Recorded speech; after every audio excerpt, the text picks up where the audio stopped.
the back seat. Check the back seat. All right, come here. Check the back seat. Gets in your head, right?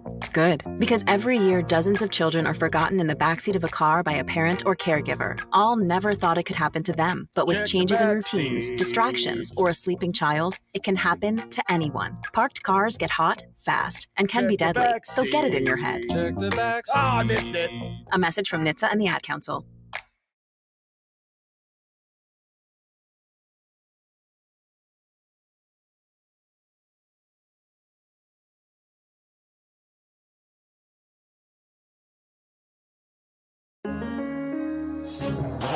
Crossover. Oh, killer crossover. Just crossover. It just crossed him over nastily. Another victim to the crossovers. Cross him up and sit him down.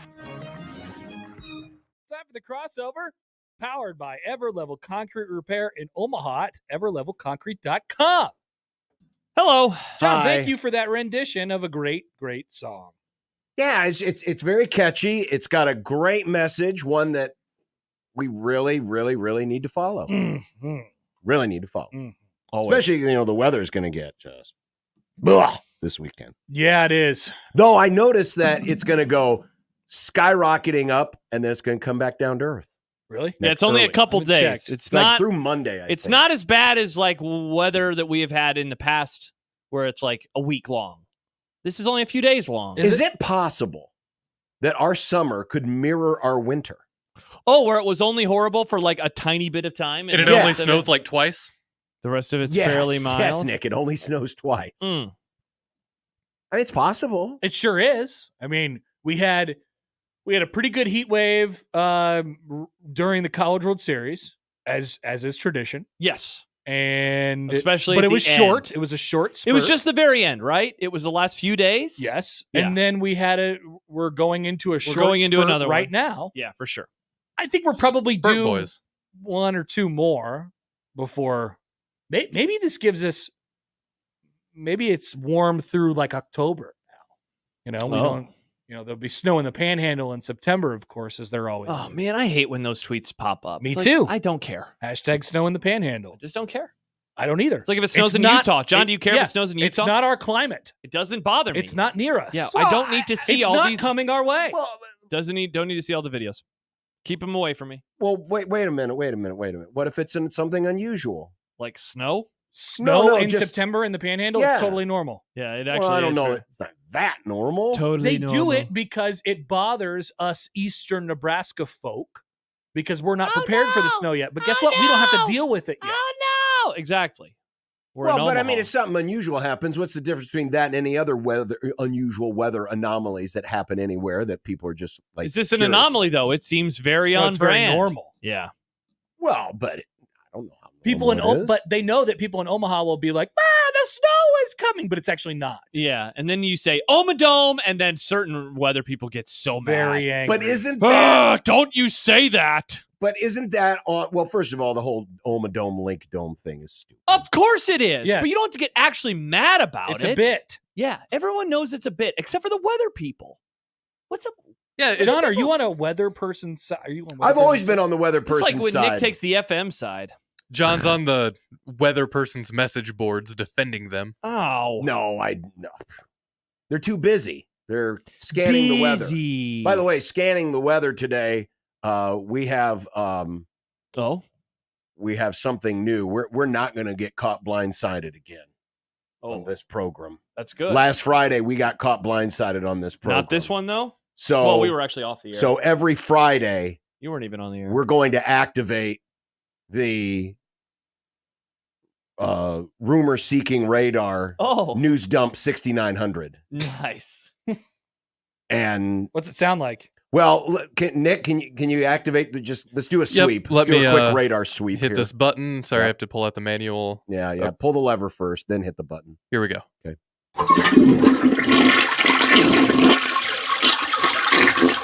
Okay. That sounds like a toilet. John loves toilet noises. He does. Poop and toilet. It's not me. It's the radar. It's the Poops and toilets. It's the rumor seeking radar news dump. Why couldn't it 6900. have been like a fun, like beep, beep, Beep. Why'd it have to be a flush? Why did it sound like a toilet, John? Ask the people who made the radar. Don't Damn it, ask Nick. me. Aren't you the director of something now? Listen, ask Kohler. They're the radar company. Yeah, there. Leader of Kohler? It's kind of hazy. Oh. Like an IPA. Jinx. There's You owe me a soda. There's like every other radar, it's got a lot of colors to it. This one's got a lot of blue in it today. Oh. Yeah, I'm not That's sure the what- cleanest radar I've ever seen, I have to say. Yeah. Okay. So we'll see. We'll keep This must monitoring. We will see. We will Or keep we monitoring. won't. Or we won't. We will continue to monitor the rumor-seeking radar news dump 6900. Yeah, could this radar end up being foolish? People are asking. It could. People are asking. I don't think the radar's foolish, but we just don't want to get blindsided anymore. You know, last week, we should have seen it coming. We should have seen something coming. It was a Friday. It was a Friday after a holiday. So wait, Well, we're every not Friday now for the rest of time, are we worried? News dumps always happen on Friday, Josh. I don't know, man. If you were going to do a news dump, last Friday was the day. Yeah. That Right. was a great day for it. Today's just a But normal sometimes, Friday. sometimes you're a little backed up and you don't have anything to dump. That's why Or, the toilet, or you're just not ready to dump. That's true. But then sometimes when you're ready to dump, it happens on a different Friday. We'll see. Okay. Josh O says, I look should forward have to done it. the diarrhea sound from Dumb and Dumber. And then in parentheses writes, dump. I love Dumb and Dumber. It's a What great a movie. I was watching clips of Dumb and Dumber last night Were you really? Yeah. On TikTok? Is Dumb and No. Dumber like Jurassic Park 2? on YouTube. No, Dumb and Dumber's not at all like Jurassic What's Park. it like? Twister. It's not like anything. It's very individual, Oh. unique. I always forget, Nick, you have seen it or you think it's overrated? I've or- seen bits of Dumb and Dumber. God, You might hate it. I don't know. I don't know how I'd feel. probably would. I think you'd. It's probably funny hate and it. it's from Yeah. the 90s. Everybody agrees that it's good. I love funny Nick movies from the hates 90s. those things. Yeah. Yeah. Do you like it? Nah, not for me. I love Happy Gilmore. The something popular? Not for me. Nick's gonna say, "I don't do that." I don't, but Oh, interesting. Didn't you stop playing Wordle when it got bought by a popular newspaper? yeah, then I started playing it again. Oh, you're back Which in is on weird Wordle? because I Yeah. thought you liked that newspaper. Or are you guys now out on that newspaper? I don't read nude papers. I don't Nude papers. read nude Wow, papers. you got to take a couple Magazine days day. left, Nick, for that before it's illegal. Yeah. No, only online. I think this might be a resurgent for the magazines. Are magazines I back? think the magazines are back. Oh, Can you still get those? I mean, are they still in random forests? Do kids know about the forest magazines? no way. No way. Poll question, but no way. Well, first of all, kids don't go outside anymore, so it's not like it can be Yeah. exploring Yeah, you'd have to in leave forest. a phone open to a very specific URL. We should- Look what I found. Yeah, They're going to find it. It's like a TikTok, but there's a lot of them and it doesn't move. Sadly, I think that's what they would say. that is how they would describe it. Yeah. Mhm. Everything's like a TikTok, but Uh-huh. Yes. Yeah, but I don't remember any Playboys stealing any of my data and giving it to the Chinese government. They did have your data, though. Who did? The Playboy. the Chinese? they had your address. That's Playboy. And your Not if you buy it at the airport. billing information. Or Why found it in are the you just going to forest. go to the airport and get one? That's whenever I think of nudie magazines, I think of seeing them at the airport. Interesting. I actually never have bought. I've Really? never, oh, you yeah. see nudie magazines. I would at think the more of airport? the liquor store or the I convenience didn't go to store. those as a child, though. You didn't go to You the didn't go to the convenience stores? stores? I don't recall those being at convenience stores. Oh, yeah. Really? Not in Oh, my yeah. day. with the Well- plastic on the outside. I thought that was more like a bookstore thing. I don't recall it at like Baker's. No, Well, I don't know gas if it was at stations. Baker's, but I'm like gas Oh, stations. at gas stations? Yeah, Yeah. convenience stores. Oh, yeah, it probably was there. Like 7-Eleven. Yeah. I never have bought one of those. Never bought a nudie No. magazine. Why All would you have of to? the ones I Why would gazed you have upon to? when I was a child were found. They were Yeah? found magazines. Oh, yeah.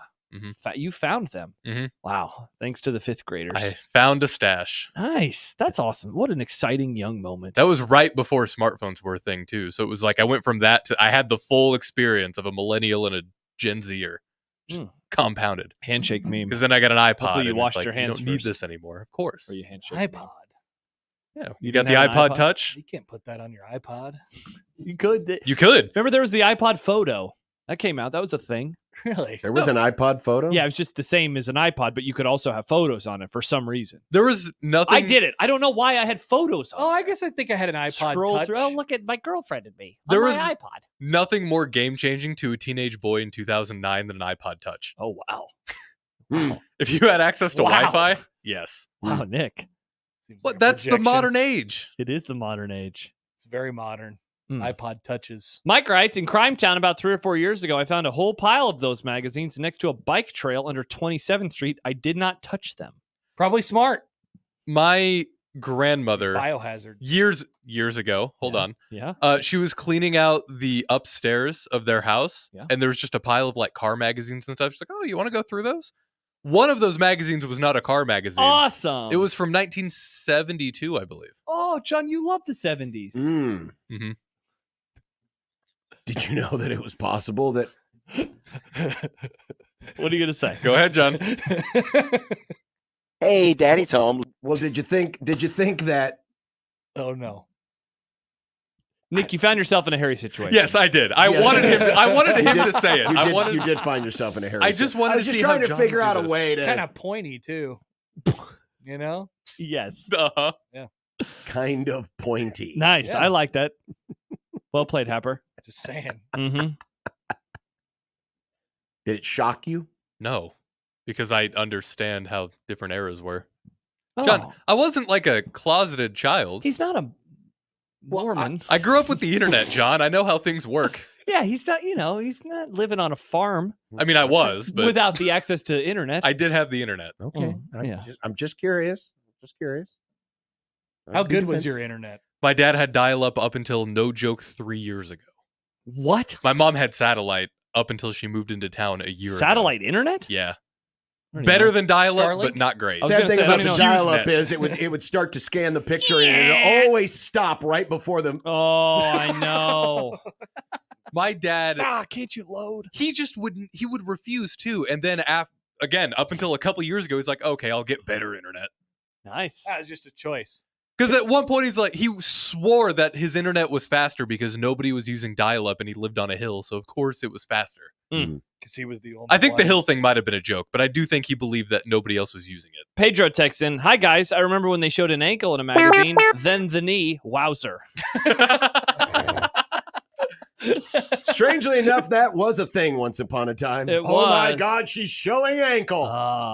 Wowzer. What did they call indeed. women back in the flappers, right? In the 20s? Dames. Dames Well, too. I But think flapper, I feel like was a very particular type flapper, of woman. yeah, flapper was a specific type of person. Yeah. I recall it.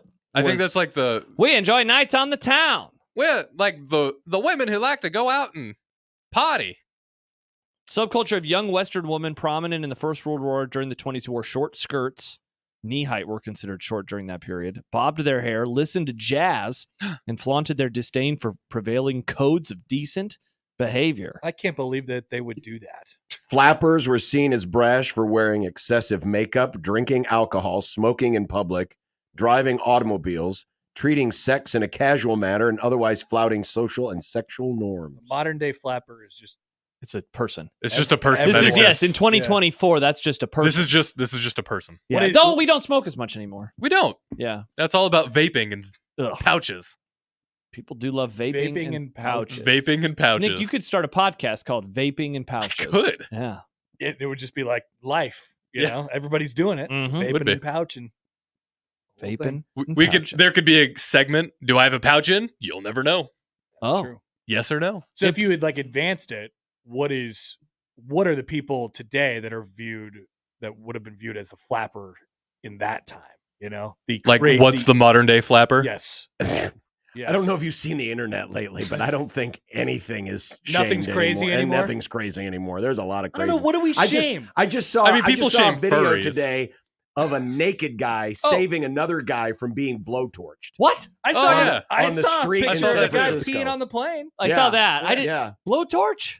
There's some kind of a fight going on where a dude had a blowtorch. He was about ready to light it off, and a naked guy saved the dude from being blowtorched. He was a nudist. It's kind of like Borat.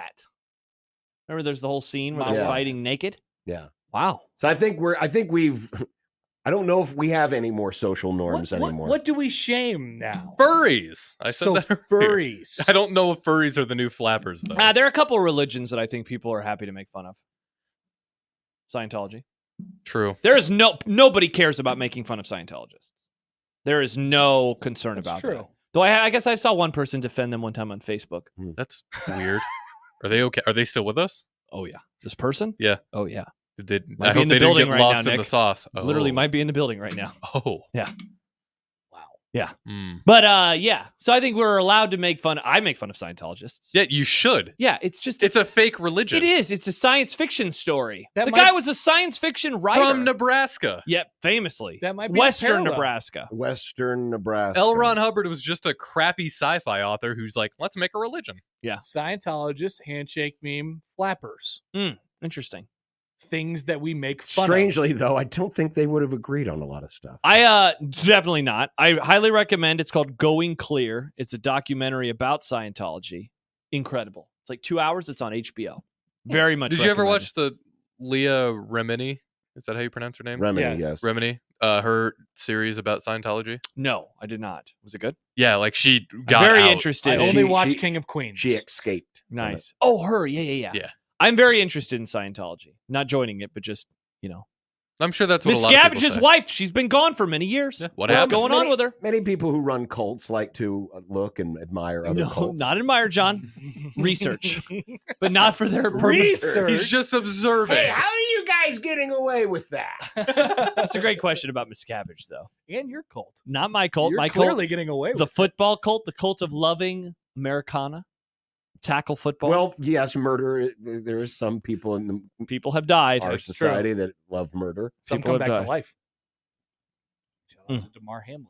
Omasker writes, "Can't wait for the hot takes on Big Flapper overreaction." We all have to talk like this on Big Flapper overreaction. Josh would be good. Josh Odson would host that show. The Germans are working on airships. One of them's called the Hindenburg. Who was I with recently that I was having a conversation about 40s, man? And if there is something that we do today in the way we talk, that they will make fun of 50 years from now. It's the Was that- TikTok guys. It's the TikTok. It's the that's TikTok the guys answer. and the people on YouTube that, hey, everybody, they talk like this. Oh. Because this is what they think you It's talk like when you're a embarrassing. broadcaster. It's embarrassing. It really is. It's the worst. I think that's why I haven't gotten into TikTok, among many reasons, because I don't like how they talk.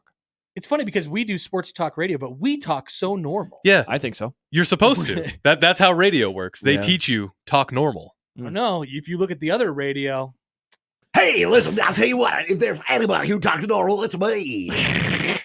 These are all voice. these are all Fritos! stereotypes from the 90s that you're perpetuating now, John. Are they? Yeah. What Are are you they- talking about? I don't know what you're talking about. I think it's great. Hey, everybody, did you hear what happened at Wimbledon today? Neither did I. But here's the latest from Madonna. Chance can corroborate this. He and I were in the same school. We were Yeah? at the same classes. That You would guys be both amazing. talk normal. That'd They be s- amazing. They specifically say talk normal. Do What they talk about- on Sweet 98 about Wimbledon? I don't know. Look at that guy. Look at his teeth.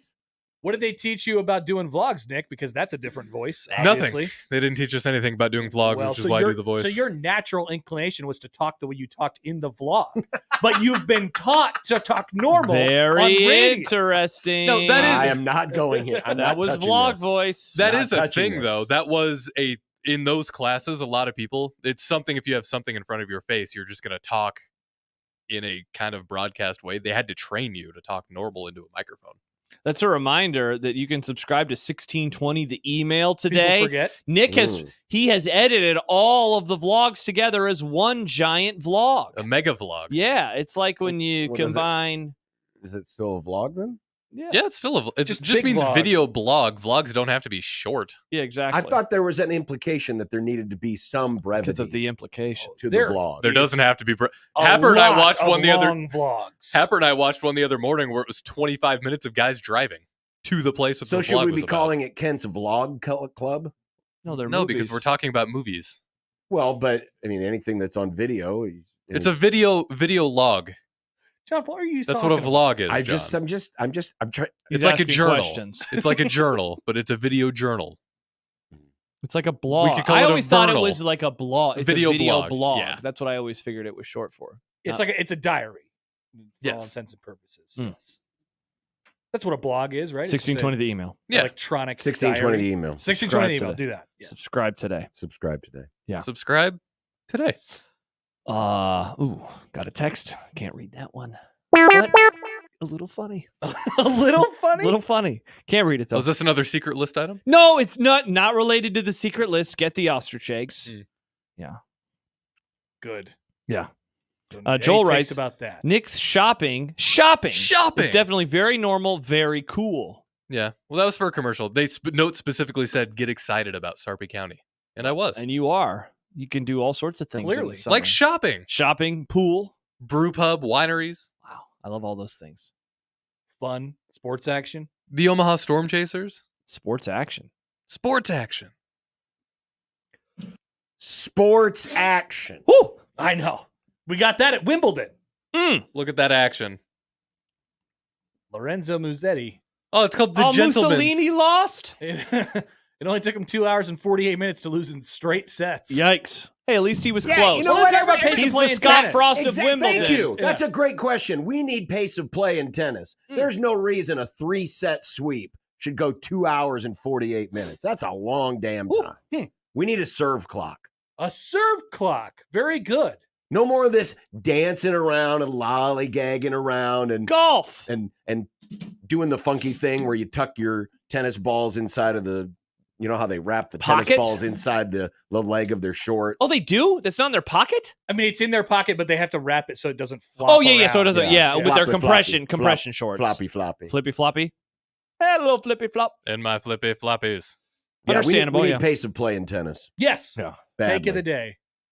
Mike writes, was the text about the new Creighton AD? No, it was not. There is nothing to report. There is, Yeah. there's nothing to There's report. nothing to report. There's nothing Foolishness. It's just Why there's rumors. nothing to Don't treat report. rumors as truth. It's a good way to live, Nick. We don't. But we're standing by for anything that could happen because it is Friday and that means it's news dump day. Another sweep of the radar. Nothing? I don't see anything yet, do you? It's clean. Rick, Seattle Rick, who is of tennis, Very clean. reminds Very clean. us We use a brush It's when we clean. clean the it's always important to Well, clean yeah, your no, toilet. it came with a radar the brush. news dump 96 So yeah, it's like 6900. checking afterwards and it's clean. Doesn't it suck when you clean the toilet and then immediately you're like, oh, I have to go to the bathroom? It's just like I ruined the why didn't I go before I cleaned? No, but I try to avoid when I clean the you leave bathroom. the blue stuff in there. Yeah, exactly. But if you got to go to the bathroom, Well, then Yeah, you but flush isn't it kind down. of fun to see how the color changes? yeah. But what if it like Yes, splashes? of a little course. bit? You're just like, oh man. You don't want a little Hey, Poseidon's let's mix kiss? the colors. Let's see. Oh, No, look. the issue isn't seeing the colors mixing. It's when you have to pee right away after cleaning. It's like I don't want to wash my hands in the bathroom But after it's I the clean the cleanest bathroom. pee you'll ever flush. But then it's already Because getting it's already got dirty the blue again. stuff. It's like driving a car off a lot. You're already depreciating the value. So never drive. Just buy the car, leave it on the lot. Buy the toilet, never pee. Excellent life hack. What if you just drive it back to the No. lot every night? What if you buy the car, then you get a tow truck, and then you just tow the car everywhere? Oh, that'd be great. I never drove it. I No never mileage, drove it. no depreciation. Yeah, exactly. And I put new tires on it every day. By the way, multiple people are pointing out that there are indeed serve clocks in tennis. I'm not surprised by either of the two people who reached out to me. One via text and one is Rick. That's surprising. Well, we guess- talk about well- tennis, and I think Rick's like, Well, then you know what we need to do? the Grum tennis? It needs to be shortened a lot because it's way too long. Way too Yeah, what long. is the serve clock? I have Nick? no What is- idea. How could they Director play of 2 video? hours and 48 minutes for a straight sweep? Outside of they're not booing, they're going Novak. I don't recognize any of the names left in this. You don't tournament. recognize Mussolini? Alcaraz. Alcatraz? He's the guy. He's in the final already, right? Alcaraz. Again, He's a guy. Never. See, this is a problem for tennis. I've never been a tennis fan, but I've always recognized the names.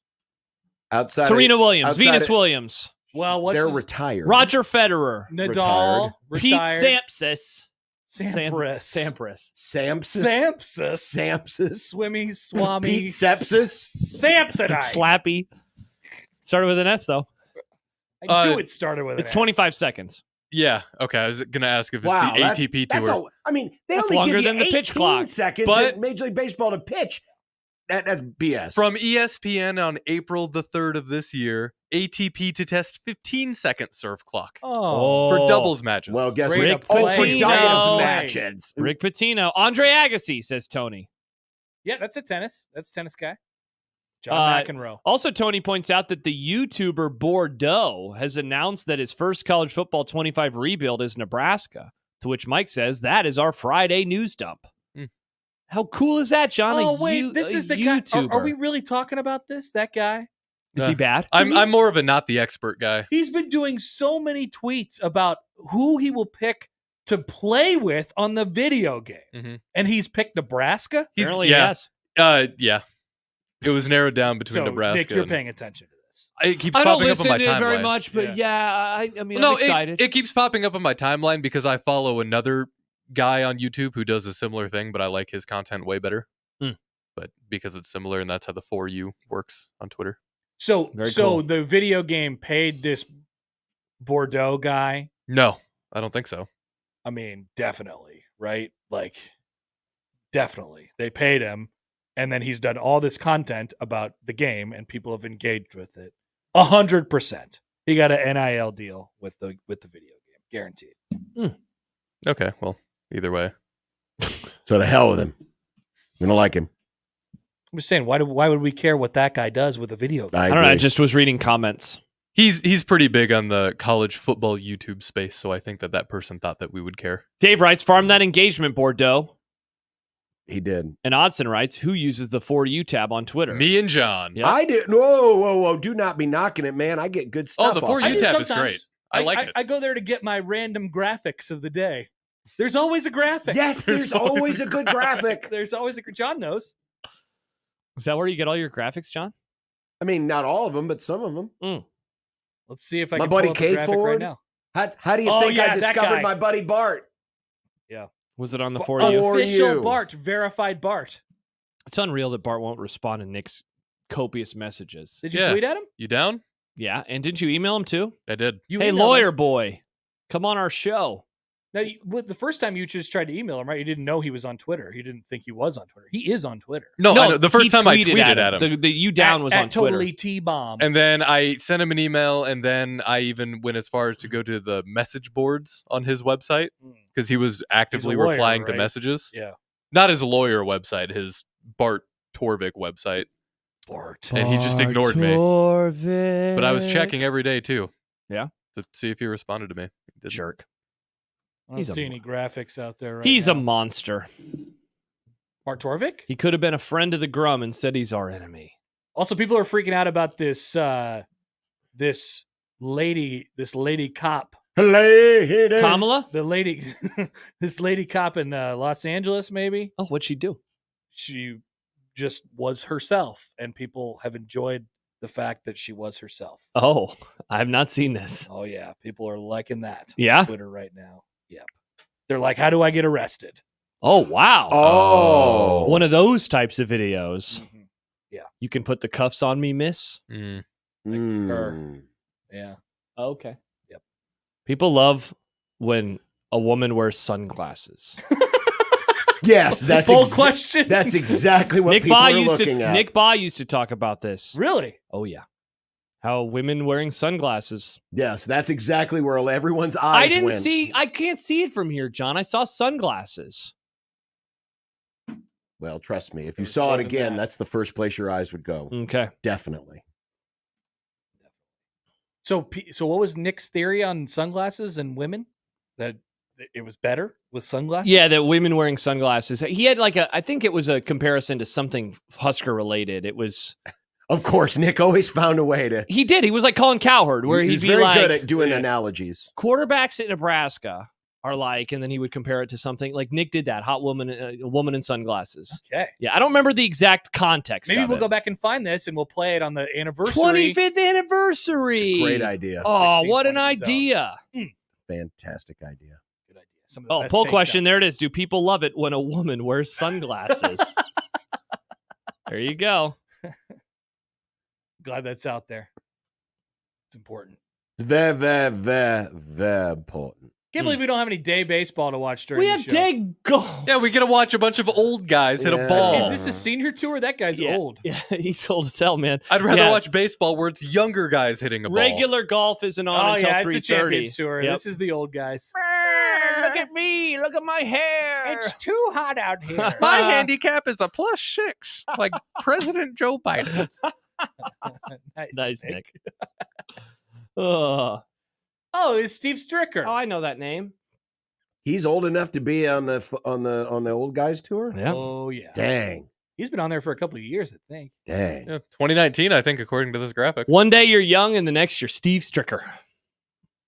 Happens like that. Don't It let does. life Steve Stricker you. Ernie! Ernie's on there. Is it?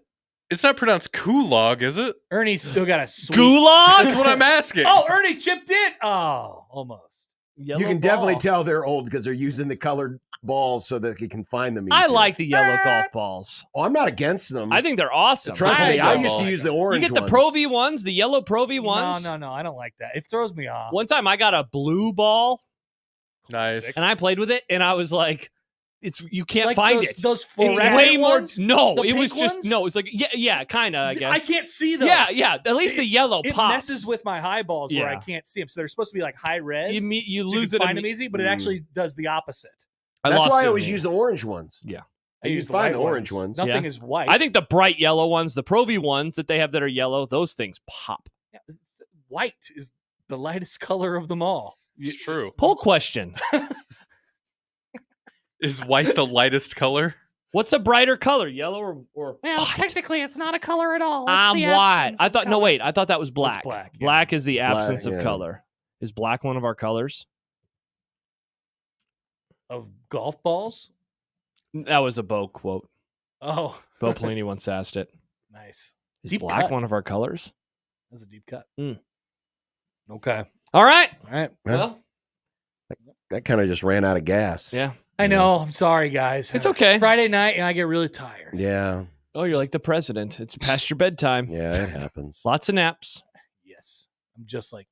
Kevin writes, save the blue ball for the fall when the grass starts turning brown and yellow and the leaves are falling. The blue is so easy to find them. That Would you could say when probably all help. the leaves are brown? And the sky is gray. Maybe you can find your blue That's ball. a similar thing with disc golf. You don't want to use green discs during the summer, but then when it's fall, you want to use the green when, discs. when the sky is gray. Yeah.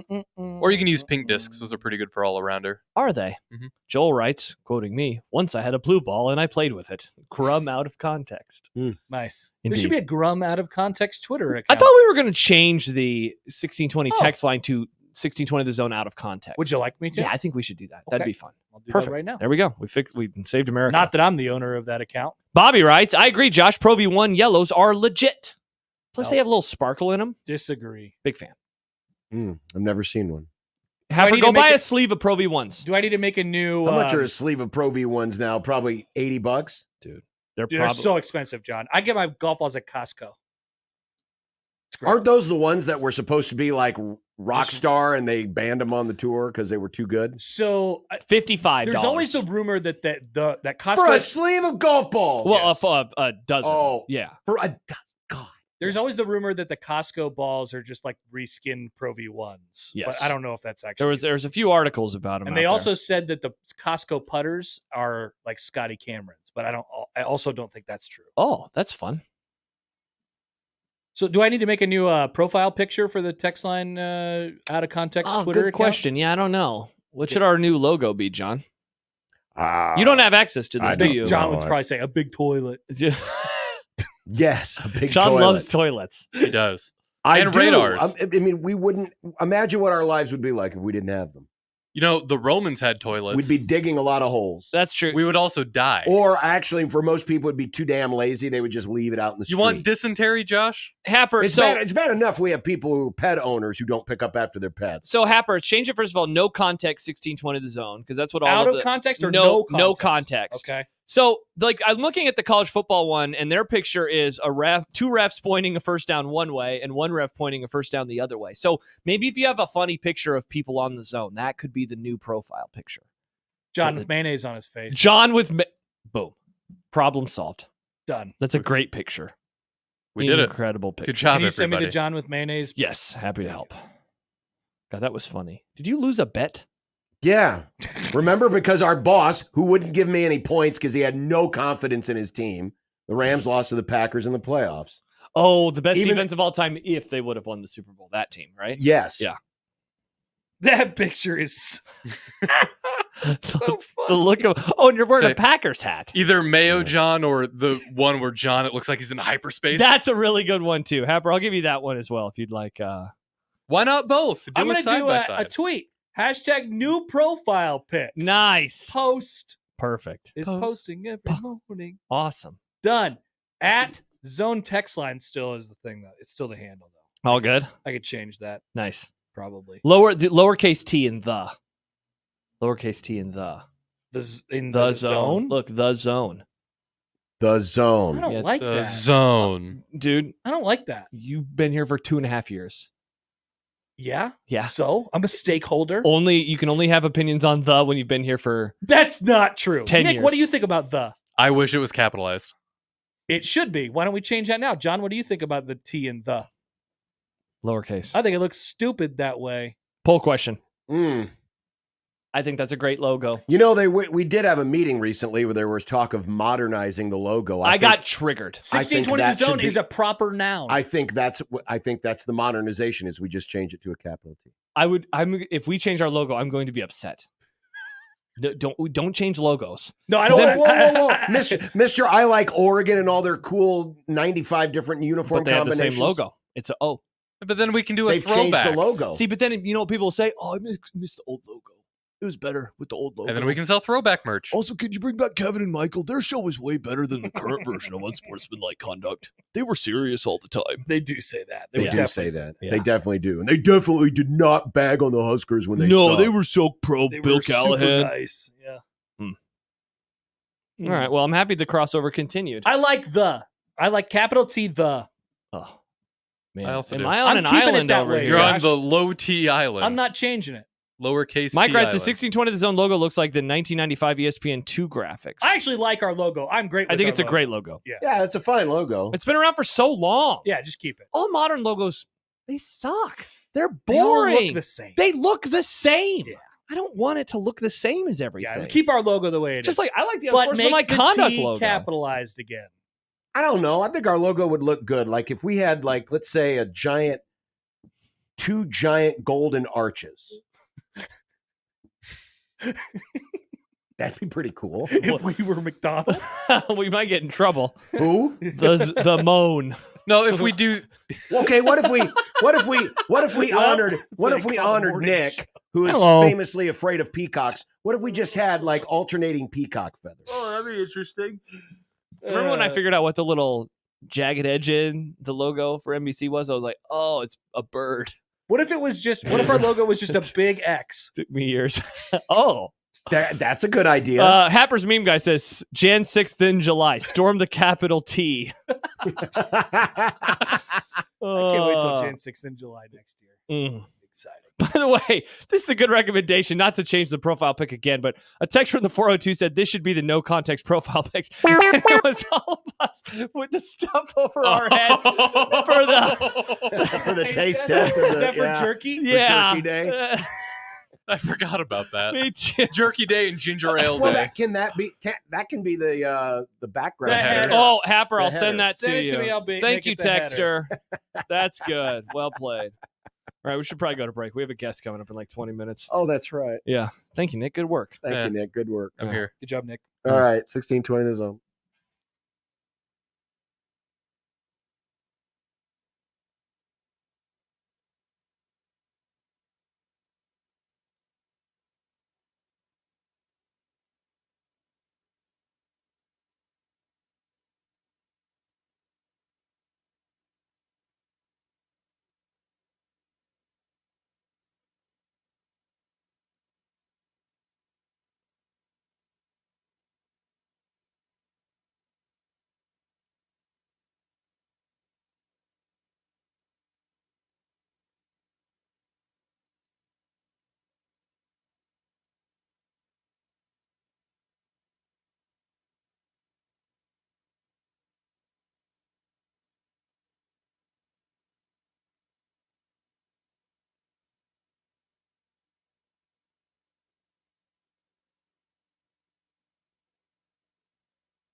Unsportsmanlike conduct on 1620 The Zone.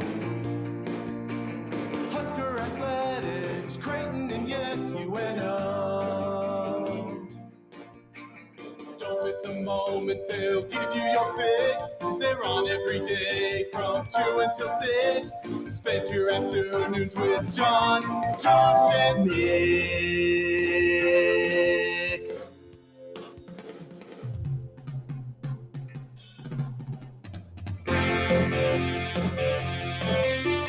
John, Josh, and Nick. They'll show you what sports talk really is. Were you going to tell me that I wasn't in the No, StreamYard? because every time I do, you get all pissy. Yeah, we thought you knew. We thought that was on No. purpose. If I say, No, John, I could did you not hop in the know. StreamYard? You're like, I'll do it when I want to. And so I'm like, I'll just let Well, him when wait. I'm busy. Unsportsmanlike conduct on 1620 The Zone. Husker Athletics, Creighton, and yes, UNO. Oh, it's You know, just there's Josh a- and me. when Hi, I'm- Josh. When I'm obviously doing stuff like plugging stuff in, all this It's the other same stuff. stuff that I have to do when I get in here. No. It's when you No, I have ask to the do more question. stuff. Mhm. You know, it's one thing if you're asking your mom, "Hey, mom, what's for dinner?" and she's cooking the dinner. Yeah. And it's another when she's like out in the garden or changing the oil in your car because you're too lazy to do it yourself. You're like, "Hey, mom, what's for dinner?" It's like, "Can't you see I'm busy?" I don't know your rules, John.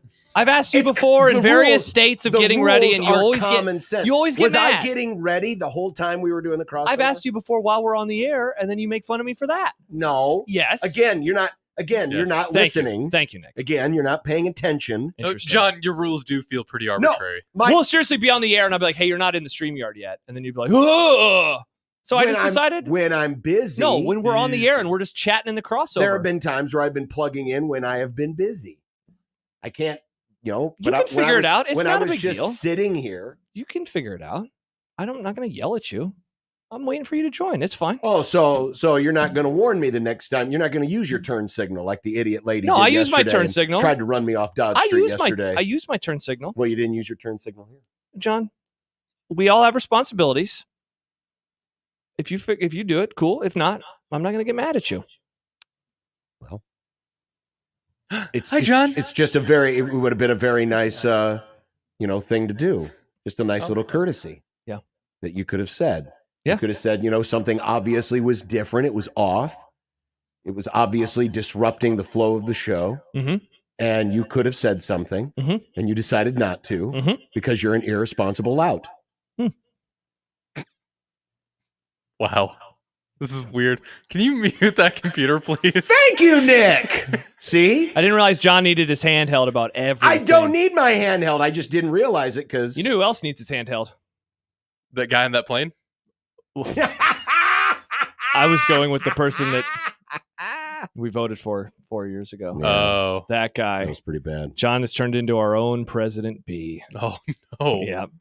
He always forgets to log into the StreamYard too. No, we didn't get one malarkey last night.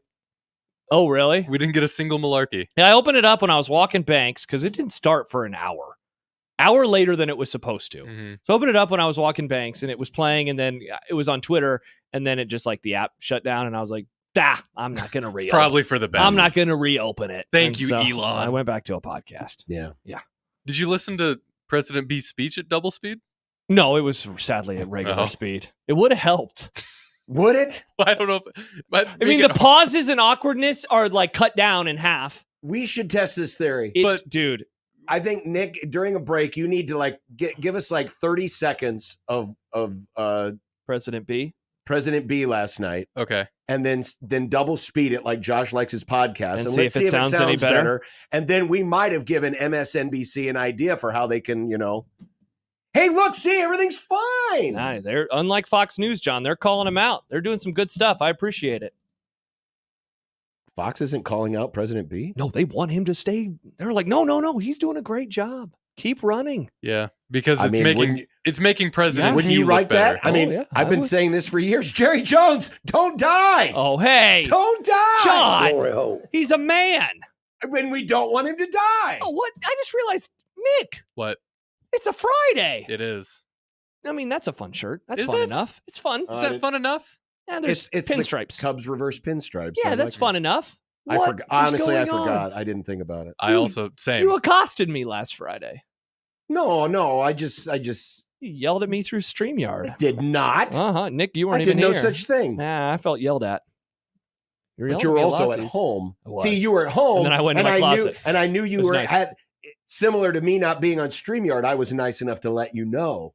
You didn't let me know. You were more like, you're an idiot. No, I didn't. I Oh. didn't call you an idiot Ty writes, in that moment. good. Slow sports day. Let's unpack John's extreme reaction to being on video or not. Is it a slow sports day, John? Well, I don't know. Indeed. That's our radar, by the way. Indeed it is. That's the news dump radar 6900. Nice. We only activate it on Fridays because Fridays are the only day where news is dumped. Correct. Yes. And if anything's going to be dumped, it's not going to come as a surprise to us. Correct. Now, we don't take will responsibility. be ready. We do not take responsibility after 5:59 p.m. Central Time tonight. Yeah, if it happens after that, then, that's not on us. yeah, we would be gone. We would be gone. And we're not staying on the air. I'm not coming back on the air. If No. anything happens tonight, I'm leaving. Sorry. What if Matt Rhule gets fired? Oh, God, we would have to do we would probably be on for another 4 hours. As the video guy, we want that on video. Yeah, we would be back. If Matt Rhule gets fired, I promise that we'll stay on the air until at least 8. If Matt Rhule gets fired, I'm gonna find him. And Dude, I'm gonna I would be strangle pissed. him. I would say, what did you do? You moron! You idiot. You just got us grass! You ruined my summer. That would actively ruin my day. I mean, you do want a July something to a happen. July surprise? A July That surprise. is not the surprise that I want. No. I don't like that kind of surprise. Dannon actually thinks that Frost should have stayed, so he's going to fire Rhule and then bring back Frost. Okay, for the bit, that would be pretty funny. Just to see all the people immediately, he's going to go better this time. Yeah, I think he'll be fine. He is a boss. He's a native son, unlike that outsider Rule who didn't seem to ever get us. He just needed some time in the desert to readjust his, It reevaluate. would so be- fast. that- all those people would that- come back immediately. of all the bad things that would come from Matt Rhule getting a Friday news dumped on a us, Friday surprise. that would be one tiny little sliver. The little silver lining is watching all the people like flip flopping, going, "Yeah, I never liked that guy anyway. He reminds me of that Trev Alberts. I never was liked just gonna that say, guy you- either." You mean like how they turned on Trev within 5 seconds? Like that. I hated how he was operating. I didn't like he smarmy. I thought that beard was so phony. Ha! When's the last time a Husker coach had a beard? Mm-hmm. Referees rundown. Grumdown.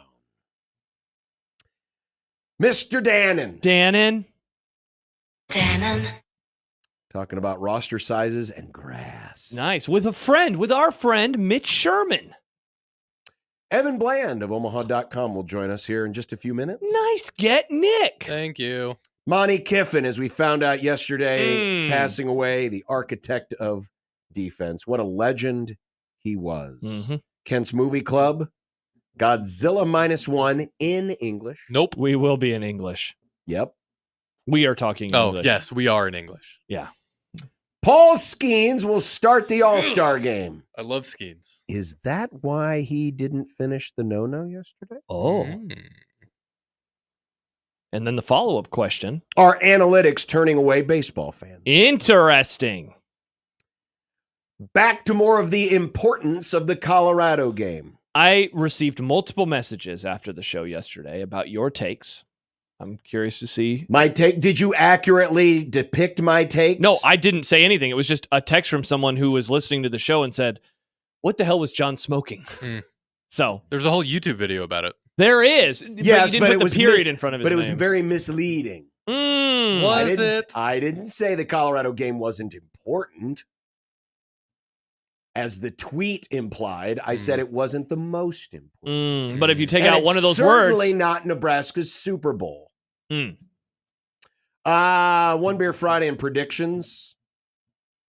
And yes, News Dump Radar 6900 is on the job. Thank you very much. We will not be blindsided today. We have got our ears up. Our radar is spinning.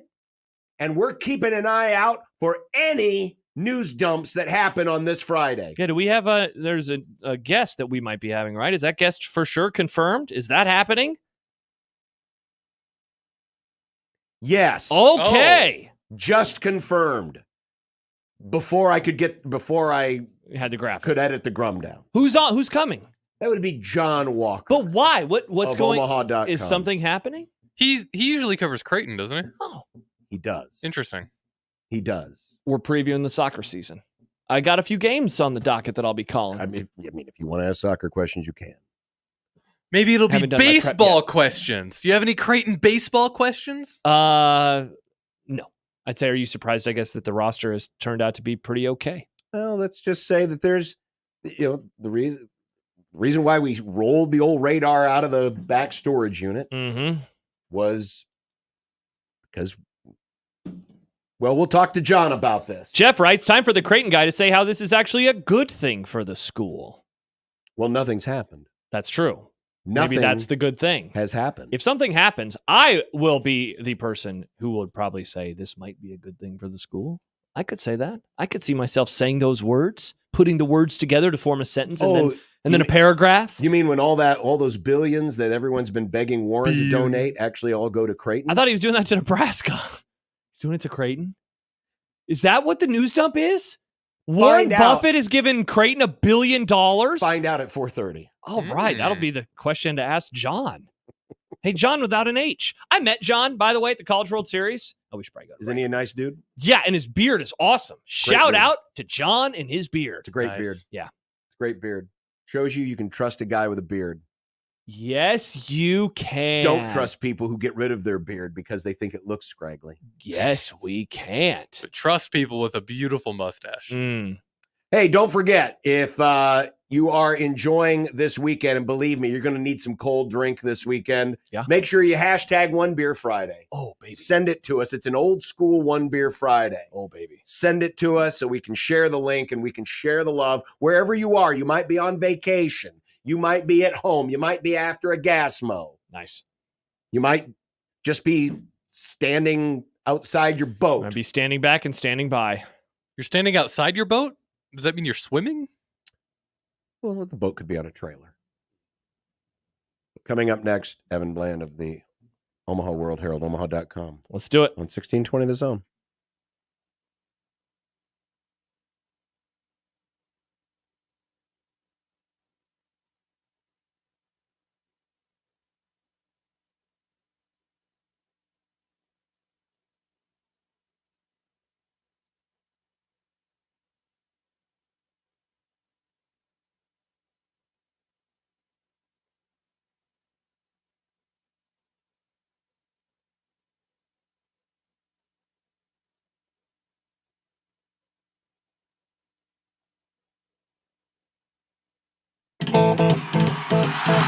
ZZ Top, the Elevation Tour. October 1st, Liberty First Credit Union Arena. Playing all their classic hits. ZZ Top. On sale now at LibertyFirstCreditUnionArena.com or at the box office.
July 13th, the Storm Chasers are paying tribute to the Omaha Rockets, a late 1940s Negro League baseball team. Featuring Omaha Rockets jerseys and hats, We'll highlight Omaha nonprofit and black-owned businesses. We're also giving away 1,000 Bob Gibson bobbleheads. Don't miss the celebration and education of Black history in Omaha, presented by PayPal. Get tickets today at omahastormchasers.com.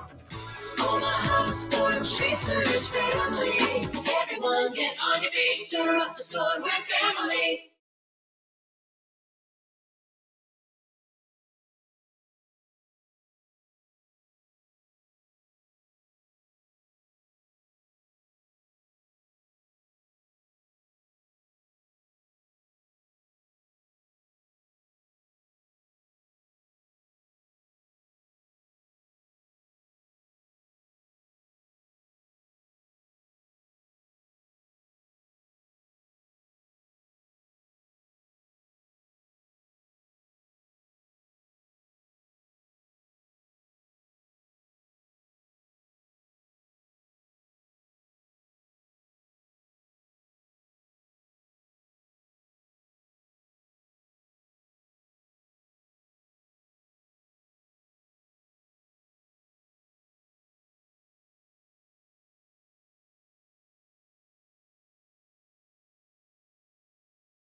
Welcome back to the Grum 42 Degrees, the Source Hotline. It's how you can get in touch with us, 402-951-1620. You can also text us, and who knows, maybe those texts will end up on, what is it called again?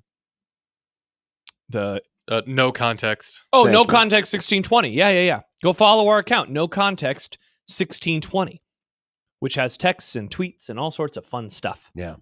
And a fun picture of you with mayonnaise on your face. Yeah, it was dark days. Dark days indeed. It was indeed. But it's not dark days today because the sun is out, and soon, maybe within the next few months, that sun will be shining down on a beautiful natural grass surface at Memorial Stadium. Nice. Evan Bland of Omaha.com, the Omaha World Herald, joins us on the said 42 Degrees of Source Hotline. Evan, how are you doing today? Hey, guys. Doing all right. It's a Friday in early July. Can't complain too much. Yeah, it's true. You know, we go one Friday, with, last Friday was certainly an interesting day to say the least. And was. And now this Friday, we learned that, maybe there'll be natural grass at Memorial Stadium. Fun times at UNL. Yeah, that's we've kind of had hints of that for a while now. I mean, Matt Rhule's spoken about it. A lot of the different administrators. Trev Alberts spoke about natural grass too. And so, yeah, I mean, I think that's something that's been on Matt Rhule's radar for a while when it comes to recovery and player safety. And I think there are some studies out there that say that, playing on natural grass does at least a little bit, make it a little bit safer than other surfaces. And so I think that's part of it. But it'd be a pretty big change for Nebraska. I think you got to go back to 1970 when they made that switch to artificial surface. Mm-hmm. So at Memorial Stadium, man, it's been a certain look for a long time. And, Nebraska's played on some of these grass fields over the years. Purdue and Northwestern come to mind, but it'll be a little bit more of a cost. But hey, that's kind of the theme right now at Nebraska is increasing the quality in just about every area, and they feel like this is one of those. Evan, Matt Rhule has been on the job for 18 months now, and I would say that he has been able to put his fingerprints more on the program, off the field than perhaps any coach that I can remember, whether it's covering or even, as a fan growing up since Osborne. Like, why has he been able to do this in such a short amount of time? Because I mean, like this change is not small potatoes. Like, this is a pretty big deal to uproot field turf, which they've had, since 99, and turf overall, as you pointed out, since 1970. How do you think he's been able to make such a large change in such a short amount of time? I think it's kind of a mix of a lot of things. I mean, one, he's been a change agent where he's been at Temple and at Baylor. He's been able to make inroads just because of his, just kind of dogged, relentless work ethic. How he interacts with people. That's we've heard that countless times about just how he can communicate and persuade. I think part of it is, part of it's where Nebraska is right now. I mean, they haven't been still to a bowl game, as everyone knows, since 2016. And so, you get to a point as a program where a guy comes in who's turned around programs at other places, and he says this is what he wants, and you say, yeah, let's do that. Let's do the thing that the guy who's flipped programs says to do. So I think that's part of it too. And then we're in this era now of programs being as flush with cash as they ever have been, and we're still not technically to the point of player revenue sharing. And so when you're getting $80+ million a year in television revenue from the Big Ten, you can afford these kind of major renovations in a way that you couldn't 10, 15, 20 years ago when you would have had to raise all that privately. I mean, they have the money as it stands. And if that's something that they feel like is a priority, then they can go ahead and do that. So, it sounds like that's something that's not imminent, right? It's not going to happen this year, but I can tell you that's been on Nebraska's radar since Rhule took over, and certainly since that first season that they had. So he's a guy who has supreme attention to detail all the way down to what side of the field they're going to stand on for games here moving forward. And so I think the grass discussion is another part of that when it comes to just trying to find any kind of edge or advantage competitively that you can. And they feel like this is one of them. Evan Bland covering Nebraska with Omaha.com. Obviously, the news of Evan Cooper was the big story from last week, but the fact that, things were able to move in such a quick timetable, at least a public timetable, and you already got another coach announced who certainly has some great chops. I'm curious from your perspective, because we're nearing that time where people are starting to formulate what they're expecting out of this season. Does the last week's news, how much does that affect how you see this upcoming season? The team, not very much. Maybe the secondary a little bit, but there's still a ton of continuity at that spot. I mean, from having the same defensive coordinator and Tony White to all the veteran guys on that group. I mean, Isaac Gifford he knows what he's going to do. Deshaun Singleton was a leader last year, and he'll be back and ready to go. Tommy Hill was a performer. Marquise Buford has been an emerging leader too. So that's a group that I think has a pretty good idea of what it wants to be. To me, it's more John Butler getting up to speed with things. It kind of reminds you a little bit of Josh Martin when he took over the tight end position last year after Bob Wager resigned. And I remember his story at the time talking about how he had to, in a weekend before the start of fall camp, get up to speed with terminology and get to know his players on a deeper level. And this will sort of be the same challenge for Butler coming in. He's going to have to adapt to just kind of the language of the defense, learn his players, what they can do. So maybe some of that carries over a little bit into the season in terms of how Nebraska uses guys. But again, they have continuity everywhere else. They've got a solid culture in place. And I think that's a testament to what Nebraska is under Matt Rhule, that you can have a guy leave at this point in the off season and alarm bells don't have to go off, and you don't have to worry about guys leaving because, for the most part, these players that were here, they didn't commit to Evan Cooper. They committed to Nebraska and the scheme. They stayed for that reason. So, maybe a little bit in the early going, there could be something of a learning curve, but I think Butler is a veteran enough coach, and Nebraska has, experienced enough players to where this transition shouldn't be too extreme, even though obviously this isn't a move that you want to make at this point in the off season. Evan, we have gotten, speaking of the offseason, to the point in the offseason where I've started thinking about, production numbers and what a good year would look like for this player or that player. And I wonder if you have, if you've started doing that, if you have settled on what a season looks like, what improved quarterback play looks like with Dylan Raiola under center. Like, we have not covered around here a 5-star quarterback coming in from high school, so we haven't known what that looks like on the field. Have you figured out maybe what that could mean in terms of just like raw production and not so much some of the ancillary things? Like for me, I think his is an interesting situation coming in because when you look at how much Nebraska struggled from the quarterback position last year, like to me, the conversation starts with like, here's what you don't do if you're Dylan Raiola, right? Like don't throw interceptions, don't make silly decisions, don't fumble the snap without any pressure. Like if you just do that, like you're already ahead of the game from where they were last year. And that's, and then you can start talking about the arm strength and the throws he can make and the footwork and how much he might want to run. I don't think Nebraska will run him as much as they've run quarterbacks for, many seasons now. So that to me is where it starts. Like, I think if you're Nebraska, like you're not going to ask too much of your true freshman. Like, go out, make the simple throws. I think of what Raiola said in the spring when he talked about kind of the strengths of the offense and the playmakers around him. He said like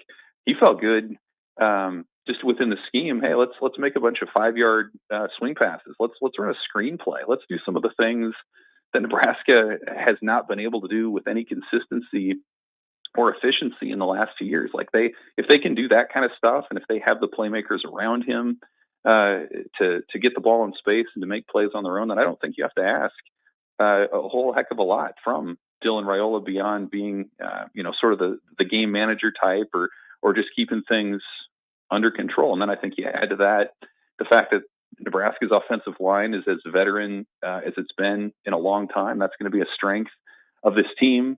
Theoretically, they should be able to run the ball better than they have in a couple of years. I think it all sets up to where you're not having to ask a ton from Raiola. And again, if he can just make some of the smart decisions, the wow plays can come later on, maybe in the season or in his career. But if you can just be fundamentally sound early on, given the schedule that Nebraska has and the pieces around him, I think that would be just what Nebraska coaches are looking for. Evan Bland joining us from the Omaha World Herald.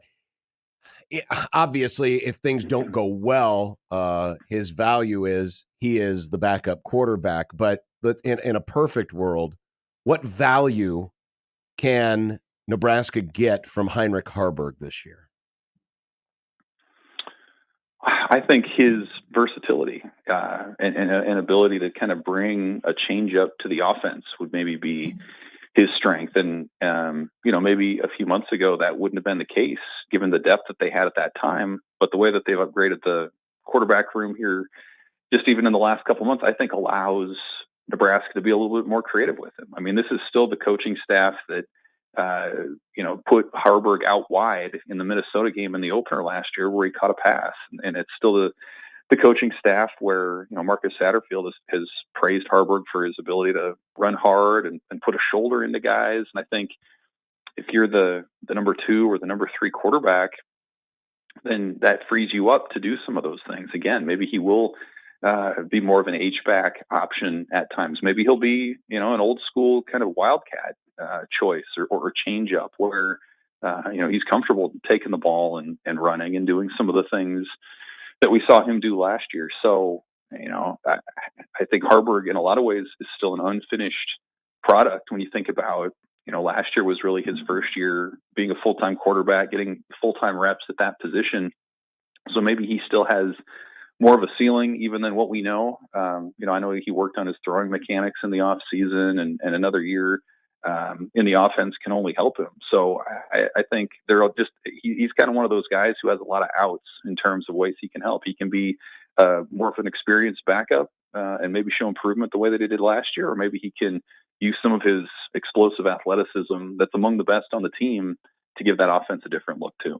Evan, yesterday, John and I spent some time talking about another one of these non-conference series, biting the dust, the latest being UCLA and Georgia, which was scheduled to take place next year and the year after. It's been a summer of these announcements. I know that Matt Rhule talked with Tom Chattel a few months ago about, his scheduling philosophy. Like, how soon do you think it is before we learn of something similar happening with that Nebraska-Tennessee series? Or are you maybe optimistic that it could still be on the schedule moving forward? I mean, personally, I would love to go to Knoxville and see what that would be like. I think that was a trip like 5 years ago that I looked at it. I'm like, man, if I'm still around at that point, like that would be a really cool trip to take. I'd love to do it. So, selfishly, I hope it happens. But realistically, no, probably not. I mean, some of the canceled series that you mentioned and just the way college football is going now, where, the path to that college football playoff is going to be find a way to win 10 games or so. And whether that, like, the quality of those wins doesn't matter in that reality as much as it mattered in the 4-team system. And so you combine that with the fact that these conferences are going to 9-game slates. It kind of looks like the SEC could be in for that increase in the near future too. And like, what incentive is there really at that point to make one of your 3 non-conference games all that challenging? Like, again, like I think it's proven, the committee's proven,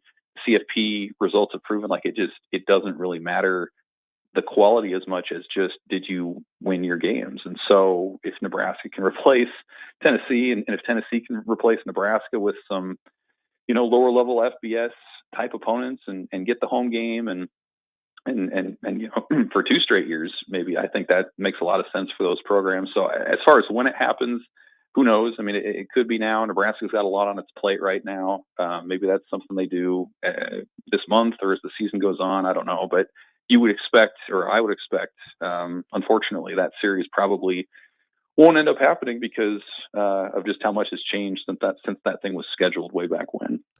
It shows the influence, the power, the legacy the man left when you get a layout like we had this morning in our Omaha paper, when you had a big front page spread on Monty Kiffin and the impact he had on the game. And of course, certainly the Nebraska native. And Evan, you got the chance to write the story on Coach Kiffin yesterday. I'm curious, just in the time you had, and I know it was a very quick, short turnaround, but what did you learn about Monty Kiffin that maybe you hadn't known before, or maybe had surprised you, given just his length in the game and how influential he was?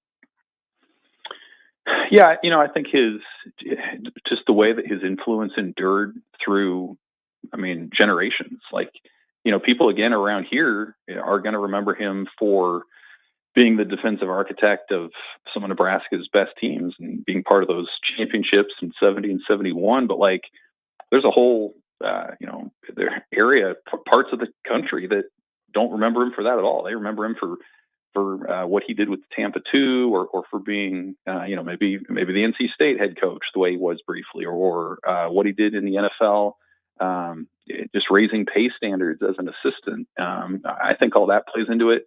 What stands out to me about his life, I guess, and career is like he was unapologetically himself, and he was so absorbed by football. Like that was what he did all the time. He wrote schematics on napkins, and he was sort of the absent-minded genius who got so caught up in what he was doing and who he was coaching and what that looked like, that some of the day-to-day stuff sometimes would get left by the wayside. So, like, I mean, he was universally beloved. When we did a series at the World Herald a few years ago, looking at that 1970 team, I mean, everyone I talked to from that staff and the players that were a part of that team, they loved his enthusiasm. He was, again, an innovator for what he did as a coordinator and as a defensive coach too. And you add up his accomplishments, which include a Super Bowl ring and everything else.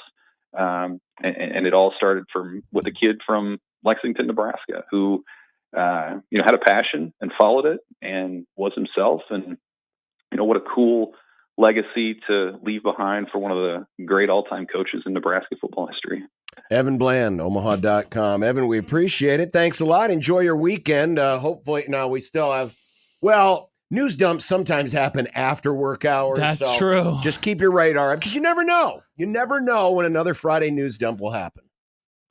They can hit quick, man. Yeah, that sounds good. Thanks, guys. You bet. Thank you, Evan. Evan Bland, Omaha.com. Yeah. Even when it's not on your beat, it could still be a news dump. And it's still AM radio.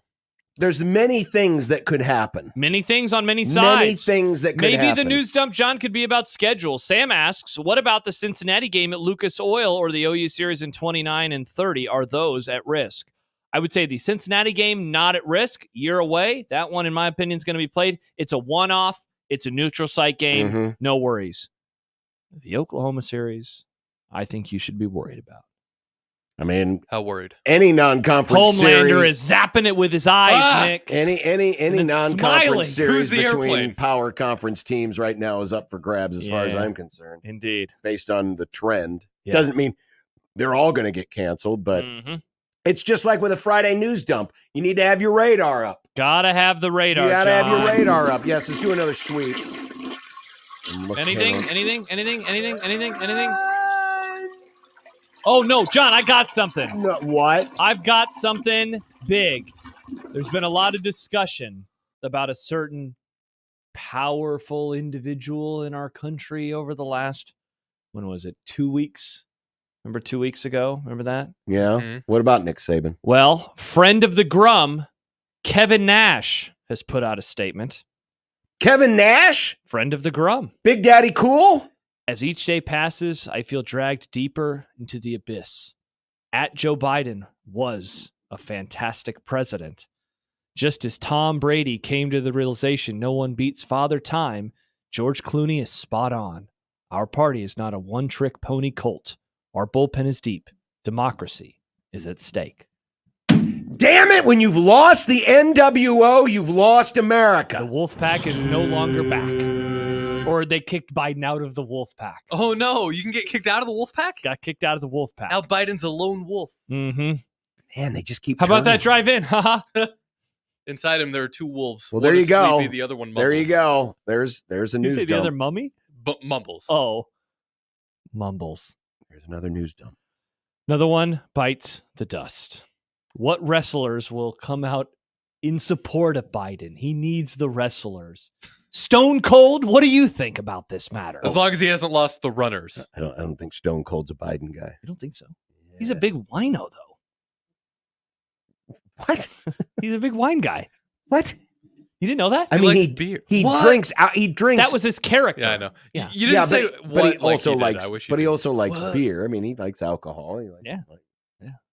You know, there are many people who don't vote blue who do like wine. Oh, I thought that was They sometimes come in boxes, but they do like it. I thought when you see a wine in the hand, it means they draw a line in the sand.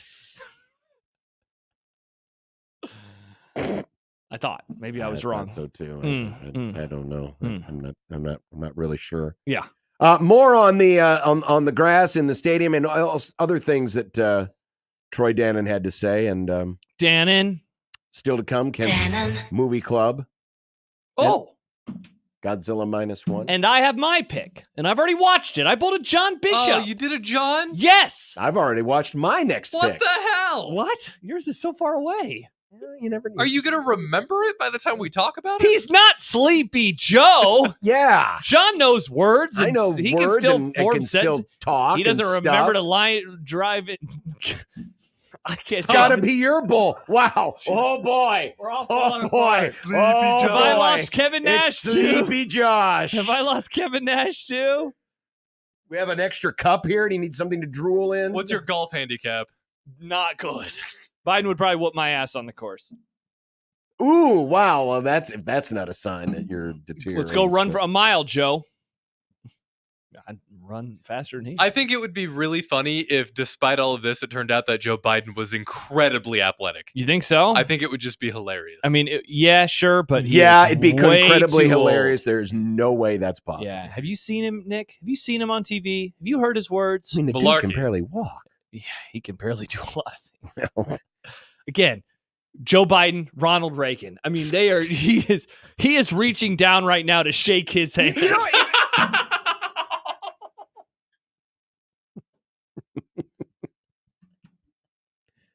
and on that note, we'll be back after this on 1620 The Zone.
Oh, John, big news coming in. Oopsies. Big news coming in from Sam. Oh, did we do another? We did another radar sweep during the break. Yeah. No, not that. But this is on the JTech Construction Zone Twitter feed. Sam writes, make John address that Courtney DeWalter is 2 minutes under course record at mile 33 at the Hard Rock 100. How about that? 100-mile race? It's a hard race. Hard race. Is he team Chevy or team Ford or team Toyota? Is she McLaren, Walker? Is she McLaren running? You guys are idiots. I'm asking a question. I want to get her on my podcast. She's probably too famous though. Who's she sponsored by? Running clothes? I don't Too know. famous? She's way too famous. I've never heard of her. Who is this again? Courtney DeWalter. She's only the greatest endurance runner in the world right now. Based on what? She won the. She like the world heavyweight champion. She won the. She like have a belt. Biggest races last year. Boom, boom, boom. Back to back to back. And the three biggest races.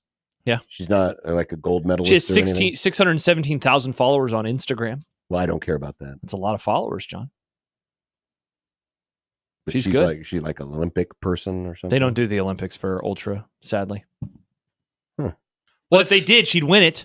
What's that secret ultra marathon that happens in the woods in Appalachia? It's called the Iditarod. Nice, John. That's in Alaska. I don't remember the name of that one. Do you think she's done that one? She, I believe, is. I can't remember if she is not the one where the woman finished earlier this year. You have to bring the license plates. Yeah, as I don't think that she has done that one, but I'm not 100%. I'm not 100% sure. So, thoughts on Troy Dannon? And what he had to say. And this was to Mitch Sherman of The Athletic. The story went up this morning. Which part, the grass or the other stuff? Well, all of it, actually. But, we can quickly mention the grass surface. Couldn't be happier. It's going to be sweet. It's going to look good. It's going to look great. Yeah. The pictures, like every time I see a photo from the 60s, I'm like, man, that looks so cool. Because it just pops. It's different than the field turf. Yeah. Let me ask you this. I like grass. It's the way football, baseball were meant to be played. So, because this has been out in the ether for a couple of months now. Rhule has mentioned it really since he got hired. Yeah. So, I don't think any of us are surprised that he wanted this. There was a Husker fan, though, that asked me a question of what do you think of how much power they have given to Matt Rhule in such a short amount of time? And I don't necessarily view it as a bad thing. He's being a steward of the program. Yeah, I wouldn't go haywire and just say, well, now they're getting grass in the stadium. This means Matt Rhule must rule the world. Are you saying no one man should have all that power? Oh, nice, Nick. I mean, think about it. Scott Frost basically got the new football facility built. Correct. And before that, it was Steve Peters and Bill Callahan that got the last upgrades built. Yeah, poor Mike Riley. He got nothing. Would you say that those guys had too much power? He got a bowl game. I Two don't. of them. I think to answer the question that you asked of Evan a few minutes ago, I think one of the things that this is indicative of is how much cooperation there is between administration and the head coach, namely the athletic director, which is an interesting considering that this is a new athletic director, a guy who didn't hire Matt Rhule. Yeah. And for them to be able, for Matt Rhule to be able to say, hey, this is what I think this program needs. And they answer. And the answer is, yeah, coach, I think you're right. Yeah, I think the more interesting question that I would flip it is, why has he been able to get so many yeses when it seems like other coaches weren't able to? And I would also say, I'd ask the question, which yeses is he getting? Well, right? It's a good point. He's certainly getting this. The practice facility was not opened as early as it originally was going to be because I know he made changes inside of there. Mm-hmm. Now, how much of that was they came to him and said, hey, do you want to do anything in our last days versus him saying, I want to change this before we even. And some of that may have been talked about when he was getting hired. For sure. Once Frost got canned. It may date back to, Trev Albert. Yeah. So. In fact, it does. So that's a good question, though, that you asked. What else has he wanted to do? Because, and then look, Frost had power. Sure. One form of power that he had was the morning practices. That was not a small thing. To have all those practices in the morning. They had to coordinate school schedules and everything. Correct. So they had to move a lot of stuff to make sure that could happen. Yeah. So, I mean, it's all being done, to help what they hope will be a winning program. Yeah. But yeah, this will be the first time. Now it could happen as early as 2026, according to Mitch. Could happen as early as 2026. Yeah, they're going to have new practice fields. They will replace 2 grass practice fields outside of the new complex early next year. So you would assume whenever their season ends, they will replace that with a natural surface heated from underground. They'll practice on that grass in the fall of 25 as a test for the stadium. So is that what it is? Is it just like confirming that they can handle the temperature swings and all of those things in the state of Nebraska, and then they'll move on? Yeah. No, I think Makes so. sense. So I guess we shouldn't. It shouldn't be a guarantee. Let's say either the test doesn't go the way they want it to, or that the results they find. Does it push it back a little bit longer then? It could push it back longer, or they could decide not to do it at all. I mean, they're certainly going about it in a measured way. Yeah, right? for sure. It's not just going to be we're going to do this and it's done and it's finished. Mm-hmm. It's, they're going to think this through and test it out first on the practice fields. And if they like what they see, and then they'll develop something for the stadium. Yeah. I know that this is a big deal. Yeah. Like the grass thing, I'm happy for it. It seems like there's a lot of hullabaloo just to plant some grass. People love hullabaloo over stories. Just put some seeds down. Well, grass. But they will have to install. I assume they're going to do the heated stuff underneath that. They have to. Yeah. Right? Because that's how. I mean, that's why if they're doing it on the practice. They got to do it for the regular field too. Yeah. That's why I'm saying I know there's more to it than just put grass down, but outwardly it seems it's just grass. Just put grass down. Yeah. Yeah. No, there's a lot to it because everything that's underneath the current surface will have to be torn out because the heating system, depending on what kind they go with, it's intricate, and then the other parts are you got to hire a new crew. You got to hire a field crew. I didn't realize, I was listening to Happer earlier when he was talking about this story, that Sindelar left the broadcast booth this year with you and went down and helped Creighton. Yes, he did. I think you should hire that man. He grew up a fan of the Big Bread, as he calls him. Which is he why could help. You should listen to baseball on the radio. Interesting. It's a great point. It's a fascinating thing that he did. The other thing he talked about too, and this was actually more of the focus of the article, was the roster limitations and what could be coming. And one of the things he brought up was when the caps go in place, Dan, and I'm read from Mitch's article, more important than the number at which the terms of the settlement camp rosters are the details. For instance, current rules do not cap rosters in the offseason. But when preseason camp opens, rosters are limited to 120 players, which is risen in recent years from 110. Yeah. And before that, it was 105. Right. So, it might be the timing and all of this. Could there be a situation where, similar to NFL training camp, where you're cutting guys? Where maybe you can use the spring or August to, try out some people, and then you have to reach the roster limit for the start of the season. X date. Interesting. The other thing that stood out to me was the discussion about staffers because of the new rule about, unlimited staffers. And I thought that Dannon's quote was good. He says, "I don't know that it means we're adding any more bodies. It codifies what was already happening. It allows everybody to be a coach." So now everyone who is on the staff is able to coach. And so there are no questions about that, no concerns about that. Mm-hmm. And, we talk often, John, about, man, the players today, they're able to make money. And, a handful of years ago or whatever it was, like you could get kicked off the team for this. And now Scott Frost, he got in trouble for something 4 years ago. And now it is totally allowed, Now you can have everyone coach. And so it's funny what can get you in trouble in one era of college football and what is totally normal in a different era of college football. Early this week, Dave Aranda said, "Why are you guys recruiting better?" Yeah, we're paying players. Yeah, we're paying them more. Yeah. The coach had said those exact words in front of an audience 5 years ago. 5 years ago, it would have been. Yeah, it would have been a bigger gaffe than anything's happened lately with a certain someone. That's true. Yeah. Nick. Any more wrestlers come out? Have we heard from Doink the Clown yet? Oh, on Doink still alive? Let's see. Doink lives forever. Has Goldberg tweeted? Let's see. What about Hillbilly Jim? Have we heard anything from Hillbilly Jim? It Bill Goldberg? Who's Goldberg? Yeah, Bill Goldberg. That's his name. He has a race car in his little thing, so I didn't know if that was him. Oh Oh yeah. He likes cars. He likes fast cars. He doesn't tweet very often. His last tweet was Mm. about Georgia. Let's go dogs. What about the Killer Bees? If the Killer Bees, Don't know who that is. Jumpin' Jim and B. Brian Blair. What's The Rock up to? Remember when everyone wanted The Rock to run for president? Well, I mean, he actually had a TV show where he was running for president. He's I too forgot busy about being a that. shareholder. Looks like he's Well, there's a tweeted lot of about Mona. They're making a movie, Mona. What? Moana? What's the Moana? Moana? Is that what That it's happened called? a while ago. Oh, all right. Well, A never long mind. time ago. All right. Well, What movie is that from? Moana. it's a cartoon. It's a Disney movie. I never saw it. Never heard of it. Takes place in the Pacific Islands. Nice.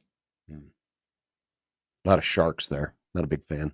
You are famously not of sharks. I'm not of sharks. Yeah, man. you hate them. What if a shark came up to you and it's like, "Hey, what's up, John? I think you're cool." I would be shocked because Bad taste, shark. it would be in the middle of this heat. That's Can't true. Can't imagine they would enjoy this kind of weather. Yeah, where's the salt water at, shark? Yeah. Kent's Movie Club is coming up, but coming up next, Bill Conley has triggered folks. Again? He's always triggering. He folks. really is. He logs on and they're like, I'm mad at you again, sir. 1620 The Zone.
Just saw this tweet from Stuart Mandel. He's quoting the Atlanta Journal-Constitution. Oh my gosh. We had 2 more incidents of reckless driving. Yes. From Georgia football players here in the last week. Per the Atlanta Journal-Constitution, there have been 24 incidents in which an individual associated with Georgia football has been apprehended by police for speeding, reckless driving, or DUI since the high-speed alcohol-related crash that killed 2 people in January of 23. The part that is like the thing that jumps out to me the most, beyond just the raw number, is since. This is, so the bad thing happened. Mm-hmm. The really, really bad thing happened that altered where a guy got drafted. It was so bad.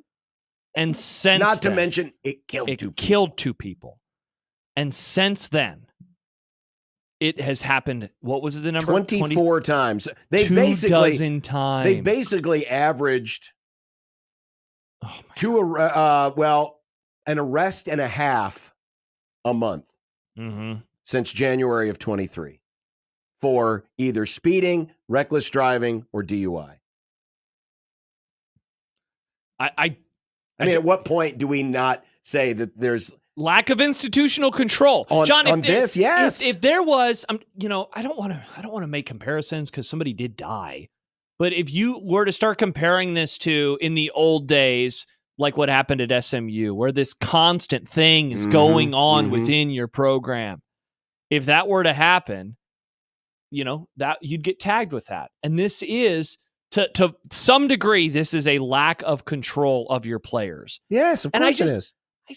I don't understand, and like we've all been that age and we've all been idiots and we've all made mistakes. You just hope that the mistakes that you make, A, don't affect people in a really horrific way, and B, that you learn from them. And that's the part that I am confused by, because the A of it all did affect somebody in a really horrific way. And nobody has seemed to learn from it at that program. And that's the weird part. This isn't like a nationwide thing. Like, yeah, it's happening now at Bama and Ohio State and USC and Nebraska. It's all there. It's all at Georgia. And it's very perplexing and confusing to me. It doesn't mean that every college kid who went 10 over and got ticketed or 15 over is necessary, but it's just a lack of awareness. Yeah. Like you would think that there would be, there'd be a time where, Kirby and friends would set folks down and say, guys, can't do this. What are we doing here? Can't do this.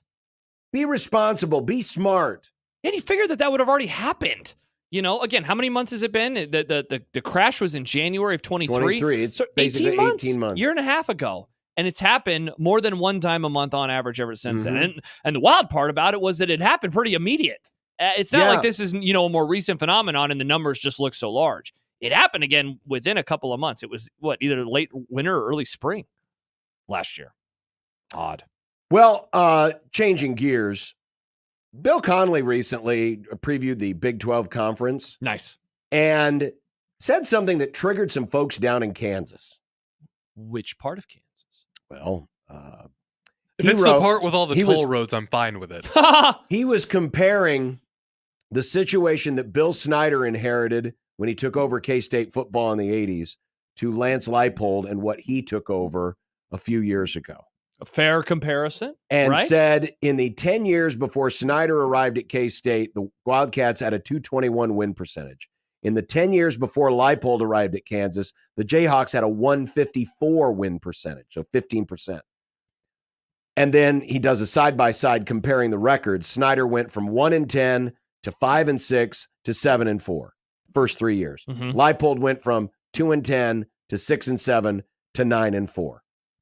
And he wrote, Leipold inherited a job even harder than Snyder's, and through 3 years, he's reached higher heights. So he had the numbers. He had the data. He had the data, but I think, I'm not going to argue. Obviously, the records have all been better first year, second year, third year. I'm not going to argue that. But I would argue, though, that the place that Kansas State was at the time was Kansas worse. State was in a bad way. Yeah, I mean, part of it. I mean, a bad way. Like, maybe the program won't continue way. Isn't part of this, too, that we, in our lifetimes, in our recent lifetimes, we saw Kansas play good football. So, like, we know that it's possible. I know that is playing a part in, like, hearing he gives great data, great information. And I'm not going to pretend like Kansas was good because they were bad. They were horrible in those years. But Kansas State was a special kind of suck before they got Bill Snyder. And it was also in an era where games weren't on TV. And so you could become just so forgettable, And they were. And so horrible. They were so forgettable. Hey, they gave me an extra box. Hell yeah, donuts. It's Friday news dump day, and Michael just dropping off food donuts. Donut dump. Oh, yeah. No. 86 cents. 86 cents? For a dozen if you buy a dozen. Wow. I Wow. bought a dozen and they gave me 2 dozen. Wow. Oh, my gosh. Oh, Michael just brought us a dozen Krispy Kreme. Wow. thank you, Michael. Awesome. Let's make sure we get ours before the rest of the office gets down here. Nice. I don't think the rest of the They'd office have to is be here. listening. That's a challenge. Yeah. See, if you're listening, If you're you in know the there's office and donuts you're down here. listening, you can come and have a donut. There's donuts down here All in right. the zone Let's see studio. how many we get. But yeah, I think the point is that, yes, Kansas was bad. I mean, really bad, from really, sadly, from Turner Gill on. Yeah. But they were a step away from playing for a national championship in 2007 under Mark Mangino, and it had some pretty good seasons. Whereas Kansas State's high water mark prior to Bill Snyder, they went to one bowl game in 1982, going 6-5. That's a much different bowl game than going 11-1, Right, and winning that game and going 12-1 like Kansas did in 2007. And they had only had, prior to, got to look back, prior to Bill Snyder, so he took over in 1989. So the bowl season 1982, they went 6-5-1. There's a winning season. Vince Gibson, 6-5 in 1970. There's a winning season. They had 2 winning seasons from 1955 to 1988. Wow. The year before Snyder took over. Wow. 2 winning seasons. And by winning, they were basically 1 win over 500. Mm-hmm. Wow. I mean, that's how bad K-State was. Yeah, I'm with John, who writes in Equitable Bank Inbox. Different eras, it's much easier to turn a program quickly now than it was then. And that's true, too. Plus, I would agree. And again, different world. Kansas was not going to be dropping football. No. Too much money. But there really was concern that Kansas State might just what can we do? Mm-hmm. It was a different world. Somebody who got to see a lot of great Kansas State football in his life. Yeah. And enjoyed it immensely, I'm sure. Oh. Will join us next. Oh. Kent Wolgamont. Nice. Kansas State -1. How was Kansas State in the 40s? They were Kansas State -1. Yeah. Because remember, worse than 0. Yeah. I don't think Kansas State could have had a winning record even if they had Godzilla on their team. That's how bad they were. Whole question. Well, it's because Godzilla would nuke everybody before they could get there. Keep popping the football over and over and over. Oh, Godzilla. I bet Godzilla's got a gentle touch. Godzilla. No, he couldn't crack an egg. No? No. Poll question, could Godzilla crack an egg? By the way, no one's come down for the donuts yet. Very sad. Not surprising. Well, I'm going to enjoy a donut during the break. And then hell yeah. Kent's Thank you, Movie Michael. Club is next. Thanks, Michael. Thanks, Michael. 1620 The Zone.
Friday, the final day of the week. These are the voyages of the program Unsportsmanlike Conduct. Its ongoing mission to explore strange new movies, to seek out new bits and new edifications, to boldly go where no radio program has gone before. Elkins Movie Club. It's Elkins Movie Club. Elkins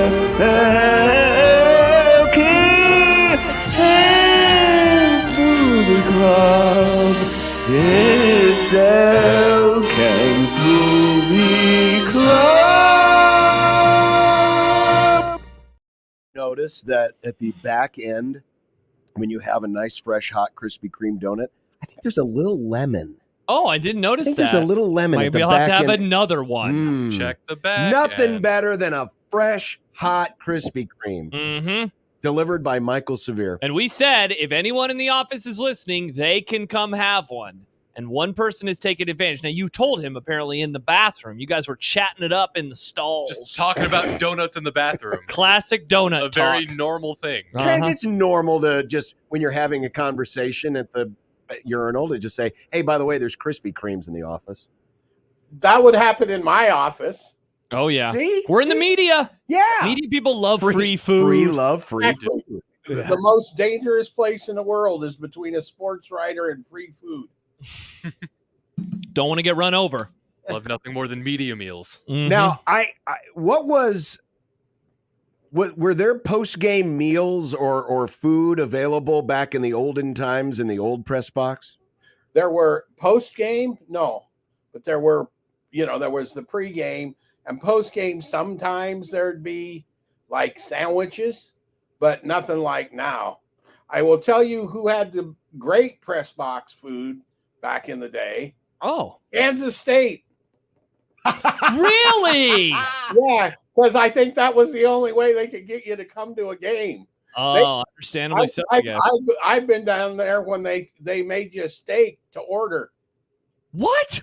Ooh, man, that's sweet. That's It was awesome. nice. And then you got to see like 51-3. And you could start banging out your story, like halfway through the third quarter. It was just like, all I need is a couple of quotes from the losing coach, and I'm done. And I'm gone. By the way, Severe says Kansas State had full 20-ounce bottles of chocolate milk, and they had steak sandwiches. Mm-hmm. All right, yeah, wow. But the how bad Kansas State sucked. In the early 80s, I was trying to talk Tom Osborne into letting me go with him on the road, ride the bus, stay in a hotel, go to the meetings, the whole works. Yeah. And it took a couple years for Tom to decide that he'd let me do this. And where did I get to go? Man, awesome. Because it was the one he year knew there was no danger. no, there was not. Famously, he never lost to Kansas State or Kansas, the other team we discussed. My dad had friends in the coin business who were coin boys, were K-State alums, and he could get blocks of tickets. Oh yeah, good tickets from this guy. And that was always like the migration. My dad, my mom, and their friends would always do the migration down to Manhattan because it was, Yeah, it's what, 3 hours away? Yeah. Not even from that. Not from Lincoln, not even that. I went to the 2010 game. Lovely time. Yeah. Just a great time. Yeah, I went to that. The only game I ever went to down there was 83. How many points did Nebraska win by in that game? Brutal. Well, actually, it was only like, I want to say it was like 51-25. Nebraska was like playing. What happened? They were playing they played everybody on. I thought Tom was going to put. That was one of the games I was down on the sideline. Thought he was going to put me in. They were playing everybody that was there. Yeah, it was because we had just gotten into the stadium, and Rozier took the kickoff, and he did the thing where he took a step out of the end zone and then realized backwards, yeah. And then he went backwards and went down on the knee. Well, that was a safety. Uh-huh. And the 12 K-State people in the stadium were going nuts. And the scoreboard was like 2-0 Kansas State. Take a picture. And I was mortified. I was like, how is this possible? And they won. The take a picture thing when Indiana was in here and Lee Corso and Lee was the coach. They were ahead. They scored and were ahead 7-3. Like early in the, he had the team get under the scoreboard and took a picture. Amazing. By the way, it was 38-5 at the beginning of the fourth quarter before that comeback began, and Nebraska won 51-25 for the. And my story was long written by. Oh yeah, yeah. Just adjust some of the point totals and stats, and you're good to go. And I'm good to go. Get me a quote, and I'm in the car on the way back.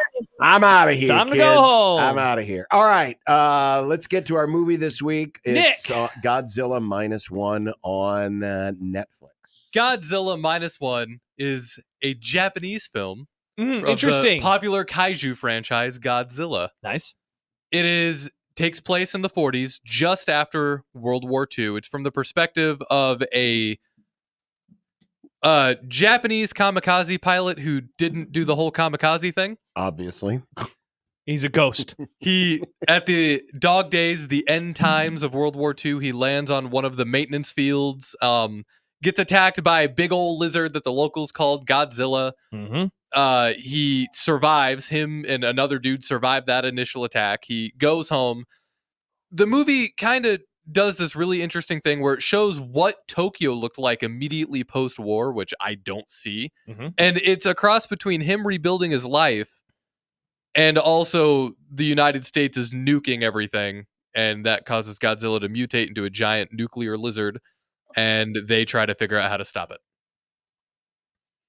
There you go. Yeah. It's basically taking the franchise kind of into its roots. This movie I liked a lot because even if it wasn't about Godzilla, it would still be a really good movie. Even if it was just about this World War II Japanese kamikaze pilot who didn't do his duty and felt dishonored, trying to rebuild his life and come back from the war while suffering from PTSD while everything is trying to be rebuilt around him. I think that alone would be a good movie. Then adding Godzilla into the equation with the amazing special effects on a budget, by the way. Very small. This movie is amazing. I love this movie. Yeah, I haven't really seen a whole lot of the Godzilla movies. I saw the Bryan Cranston one, which, spoiler alert, he dies very early in that movie.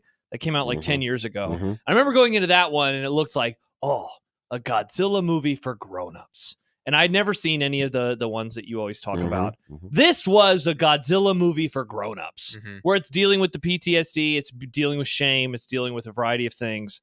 And I was like Nick, I really enjoyed it, just because it felt like as grounded as a movie with a giant lizard can feel. I thought that this movie felt very grounded in kind of what the stories that they followed were, the storylines that they followed were. Kent? Yes, I'm looking up the director's name. It is Taki Yamakaze. Yep. Yep. What this is, you were dead on saying it was a return to the origins of the series of Godzilla. The name is actually an English transmutation of Gojira, is what the Japanese call it. This series, of course, began 70 years ago, 8 years after the end of World War II. And, Godzilla was the nuclear threat made real, essentially. And those first few movies were dark. They weren't the silly stuff that came later. The other thing that this does is it gets it out of the hands of Hollywood and the overdone effects and the garbage stories and tells a real story which the director lifted and has admitted to lifting from the early Godzilla movies, the Hayako, what's the last name, Nick? The animator. Oh, geez. Miyazaki. Oh, yeah, Miyazaki. Hayako Miyazaki animated, and Spielberg. He borrowed from all of those. The irony there being Spielberg borrowed from Godzilla for Jurassic Park. Mm-hmm. Sure. And so all of the things that you guys have been saying are exactly why this is such a good movie. And the effects are great on a $12 million budget. So it won the Oscar for best effects this year. See, I would have never. I didn't know that. Did it won the Oscar? No, that it was made that cheaply. Oh, yeah. Yeah. I had no idea. It looks way better than a lot of the Marvel crap these days. Well, yeah, it's. I mean, it's as real as you can get, knowing that you can't actually real life shoot a 200-foot tall dinosaur who breathes fire. And that was the other part. I always thought Godzilla breathed fire, but this was like straight like nuclear, basically beams. nuclear. He always had that ray. What you made it think you breathe fire was in the 60s. Right. They didn't have the ability to make those effects. So the ray looked like fire. And then when it hit, everything caught on fire. Right. It's more a technological issue than the story being different. So I think this is, I've seen this thing 3 times now. And you guys know I don't watch them more than once unless I think they're pretty good. Unless it's the movie club or you like the movie. Yeah, exactly. Something that I had caught myself thinking last night and even today as I've had time to think about it more.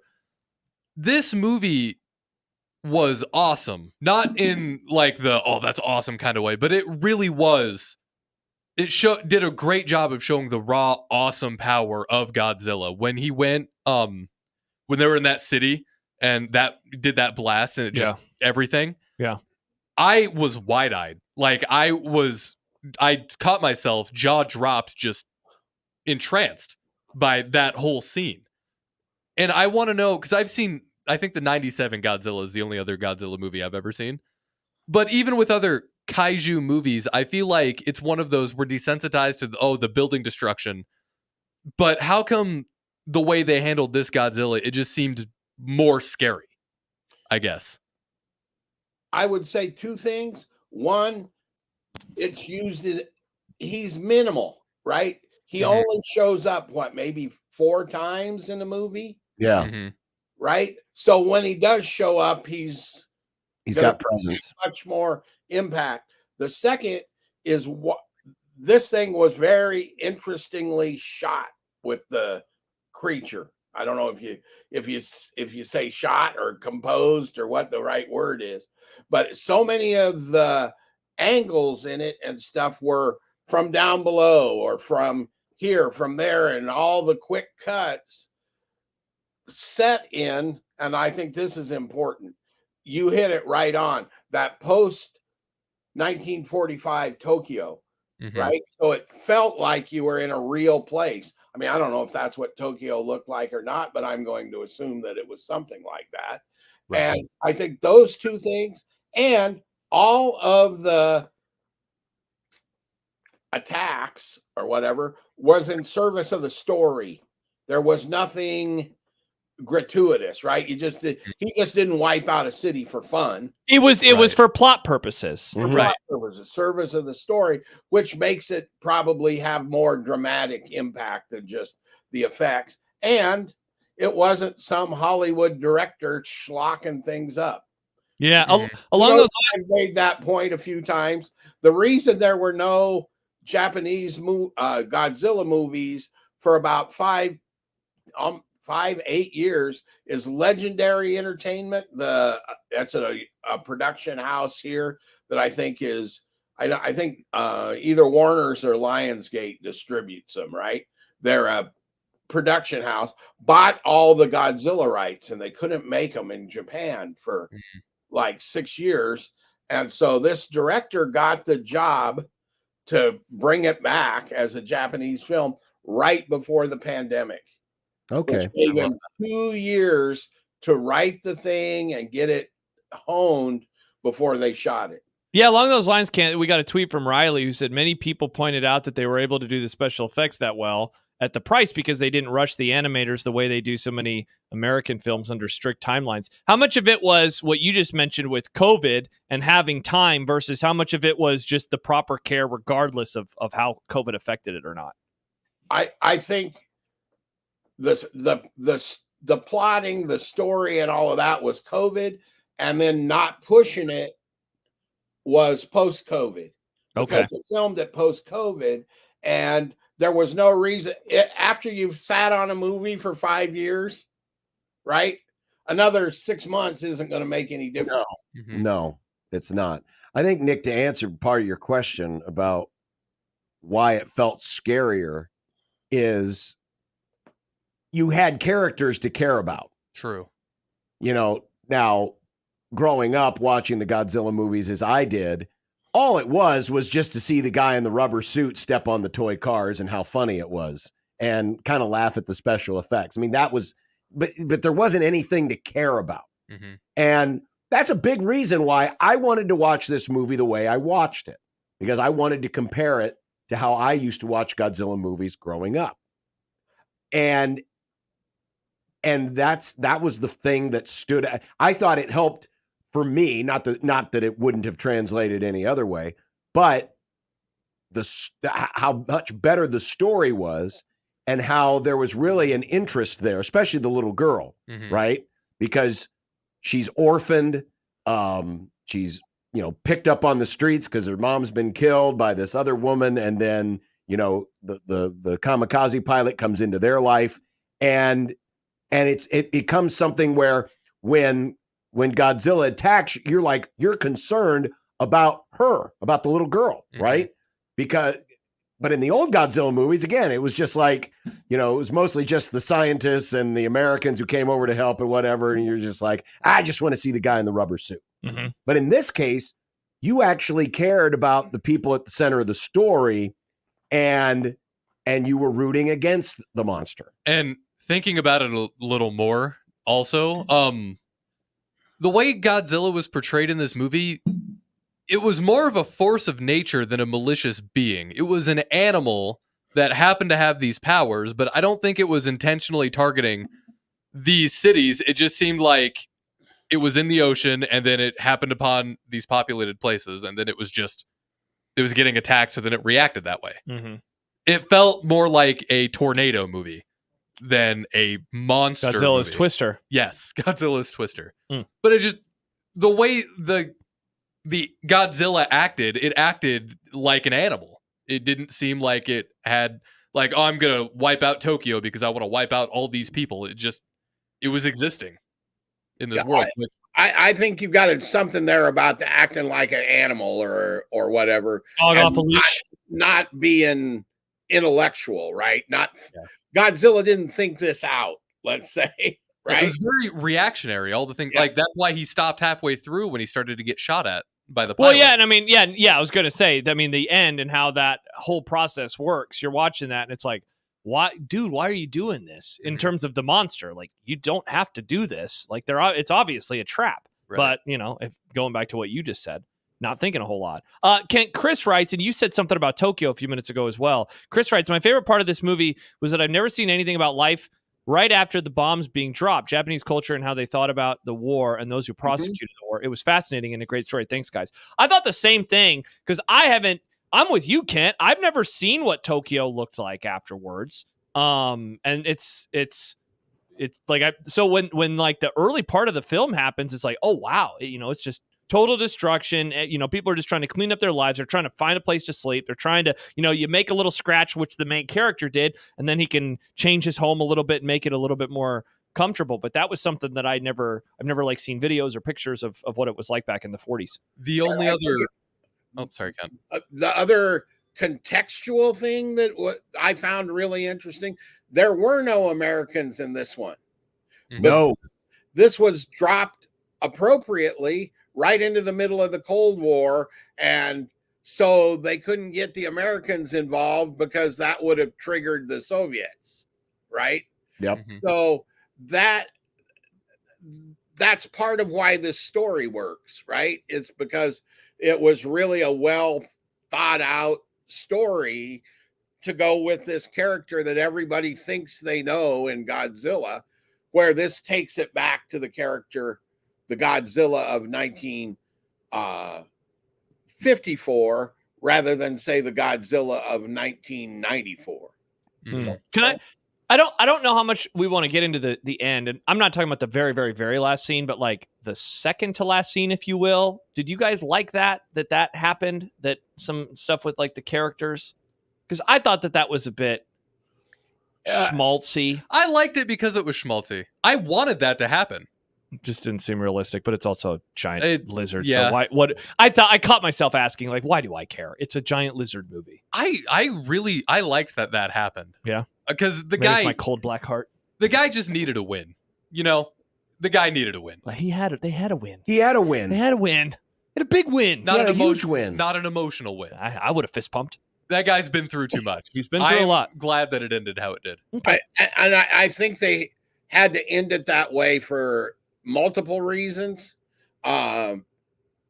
including this thing. The story is essentially a redemptive hero's journey. Definitely. Okay. In order for that redemption to be complete, that ending had to work that way. Otherwise, It's still sad. It becomes a different kind of story, right? I don't want to give too much away. So let's just say it becomes a different kind of story.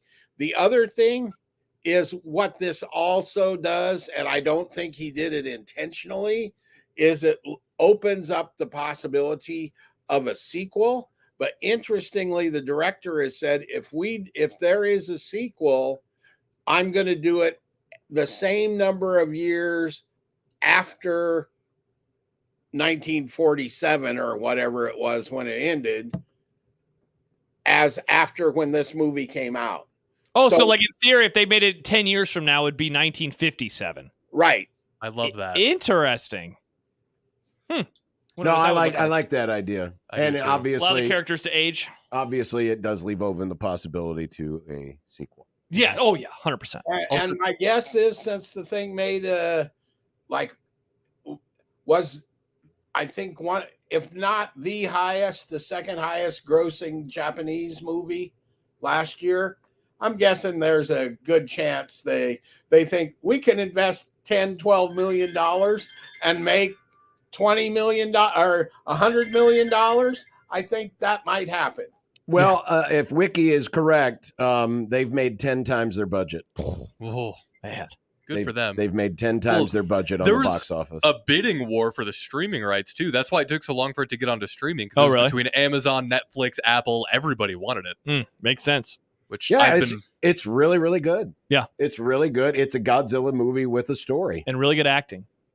Great acting. I don't know. I'm not in for the acting. But I would just say this. It was very enjoyable in my native tongue. I would like to see more media that takes place in immediate post-war Japan. Yeah. The only other thing I've seen other than this is this anime from the 80s called Barefoot Gen. That's a really dark, graphic anime. Barefoot Gen, John. Who? What? No. It's a really, really dark, graphic anime about, like, the people who made it survived Hiroshima and Nagasaki. And that movie takes place within, I don't remember which city, but it follows this kid in this extremely rubbled place trying to survive after the bomb dropped. And that is the only other media besides this. I'm sure they exist. Probably. I don't know how outside of Japan this media is, but I think it's a really compelling environment to tell a story in, and I want more of that. Definitely. Well, there you go. That's Godzilla -1. It is on Netflix. On Netflix. I neglected to mention that Godzilla -1, if you took a consensus critics top 25 of last year, it would be in there. Interesting. Mm-hmm. That's how highly regarded it was in my list. Well, I said at the beginning, I think there's something about this like story that we've seen told before, but is told in a different manner. And again, I said for grown-ups, where it doesn't feel like Kent said, there's a purpose to the violence. There's a purpose to the action, where it's not what you mentioned, where it's just crushing cars. It's not gratuitous. This isn't a Transformers movie. Bingo. And so I think that there is something about that where if you've grown up with a story or if you've heard the myth of Godzilla, like you get one that is handled with care, It's understandable why so many people dug it. I very much enjoyed it. I watch a monster movie and it makes me audibly say, "Whoa!" Is that a good monster great movie? monster movie. There you go. Bring Mothra back. Mothra. What about Mechagodzilla? I like Mothra better. All right. Josh has already watched his movie. I pulled a John Bishop. But John's also pulled a double John Bishop. Yeah, John apparently already. watched Now his. it'd be interesting to see if he's watched the same movie. Do you remember which streaming service your movie was on, John? Well, yeah. All right, which one was it on? Netflix. Okay, mine is also on Netflix. We are doing Hitman. Was it Hitman? That's the sort of buzz movie of the summer. Yes. Is Hitman based It's the off Richard Linklater movie. Is it based off the video game? No. Is it that one? No. Okay. No. It's a brand new movie. It's with what's his name from Top Gun Maverick. He's in Twisters. Okay. That guy. Okay. Yeah. It's fun as hell. This movie is super fun. So I think I saw the previews of this as I was watching yours, going to the movie that I saw. Do you want to give us yours too? I might as well. So we can have a little weekend plan. So 2 weeks from now. Okay. Beverly Hills Cop, Axel F. Oh, so we're doing because we did the same thing with Coming to America. Hopefully this is better than that was. So we're doing the Netflix new movies. Yes. Mm-hmm. Yes. John's Hitman, favorite category. Hitman. Top 10, baby. Next. No, it wasn't. Top 10. Well, it's not in the top 10? I mean, I knew this movie was coming out. I didn't okay. need to know it was in the top 10. Obviously, it is in the top 10 because it's Eddie Murphy. And I've seen the first one. I've never seen the first one. This is the fourth one, right? Yeah. Wait. You would be good. You'd be well pressed to watch the second. Don't forget about We the did third Beverly one. Hills Cop, the first one in Movie Club, right? No. Is We Beverly Hills didn't? Cop the one where he puts the banana in Yes. the tailpipe? I've seen that scene. Yeah, I we know did I've that. seen the movie, but Yeah. I was a kid, so I only remember that What? You guys have not seen the No, I first have. one? I have. I thought we did it in the Movie Club. I don't think we did. 48 hours is what we 48 did. hours But is what we did I in the watched Movie Beverly Club. Hills Cop at the start of the pandemic. Yeah. The start of the pandemic, as they call it. Pandemic Nice. pilled. There we go. We got our next two movies. Yeah. This is great. Oh, Nick, have want you one of already mine? picked yours yet? No. Oh, okay. Wow, Well, jeez. you don't have to. Lazy, Nick. So lazy. Pick a movie. Why But don't you know it's going to be blistering hot this weekend. You might just want to stay in and watch a double feature. There you go. Hitman's only like 2 hours. How long is your movie? About the same. Nice. I hope it's a hit, man. It is a large hit. Bada bing. We're here all week. Mm-hmm. Hey-o. All right. Well, I figured while we were flashing back to the 80s and the glory days of Kansas State, we might as well flash back to the 80s and the glory days of Eddie Murphy. Okay. Days in Kansas State. And you're 100% right. Kansas State, God awful. what no knock on Leopold and what he's done down there. Kansas State was horrible. Yes. The very first Nebraska game I saw in person was, of course, rolling over Kansas State in the 60s. Ditto. Severe texted before we brought you on, Kent, that Kansas State had the most losses of any team in the first 100 years of college football. So those fans down there who were mad at Bill Connolly, they do have something to stand on. I mean, them and Northwestern, they were the dregs of college Those football. were the bottom two. Yeah, The definitely. dregs of college football. Absolutely, I agree. All right, so Hitman next week. Yes. On Netflix. Two words, hit space man. Yeah. Hit space. space. Like not spaceman, but hit man. It's like Blue Space Jays. So it's not like It's not Hitman. it's not Brett Hitman Hart. It's Hitman. Because I think what you're thinking of, Nick, is one word. Yes. This is two words. What I'm thinking of is Yeah, one word. did you see the disgust in Nick's face? Was this the one based off of the video game? No. Okay. It's not. Good. All right. Yeah. Well, Kent, have a great weekend. Stay cool.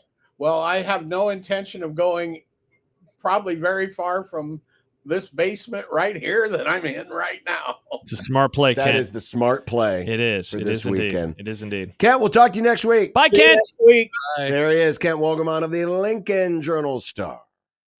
We're closing in on a One Beer Friday. Oh my gosh, and there's Ooh. that fridge full of beer. There is. Just like there's a box full of donuts. Beer and donuts. Anyone in the office that's listening, come have a donut. We would love to give you one. Or a beer. Or a beer. Well, we don't have the beer in here We don't have anymore. control over that. Yeah, you'd have to ask for permission, I think. Did we ask for permission? But Nick's a Tried. boss now. I'm going to make an executive order. Awesome. Thank you, Nick. An executive order. Mm-hmm. Which order number is it? We're going to have an insurrection on the fridge. Uh-oh. An executive order, Stand back and stand Wow, I by. hope the Supreme Court doesn't rule against him. Yeah, given Nick's feelings, they probably will. Yeah, that's probably a good idea. We'll be back and continue with more of Unsportsmanlike Conduct on 1620 The Zone. Nick Grimm with Circus Sports Iowa. There are many games waiting for you right now on the Circus Sports Iowa app. From baseball to motorsports, football, and even the NBA Summer League for you sickos out there. Opportunity is at the tip of your fingers, and the hospitality of Las Vegas is in the palm of your hand anywhere in the state of Iowa. Tight money line splits means other places with similar lines just don't give you as much as they do with Circus Sports Iowa. They also won't limit you or punish you for doing well and winning a bunch. A lot of places like to limit your account if you win a lot. And they don't keep as much on large market bets because they have teams of people dedicated to getting you the most accurate lines they possibly can. All of that simply just adds up to you doing very well for yourself. And to make it even more awesome, Circus Sports also has multiple contests happening right now in Circa Million 6 and Circa Survivor. Those both have a combination of $16 million in guaranteed prizes. Details for those are at circusports.com. What are you waiting for? Download the sportsbook today to help you bet like a pro anywhere in the state of Iowa. Circus Sports Iowa. If you or someone you know may have a problem with gambling, call 1-800-238-7633.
During the happy hour, One Beer Friday, we're going to revisit our conversation from yesterday regarding the importance of the Colorado game and other things surrounding it.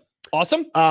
John Walker of the Omaha World Herald coming up in just a few minutes. Oh, interesting. So far, news dump radar 6900. Yeah, we haven't heard from him in a while. How's it doing? Checking, doing another radar sweep, and no, I think everything's clean. Yeah, everything's clean. You want a clean radar. Always. Yeah.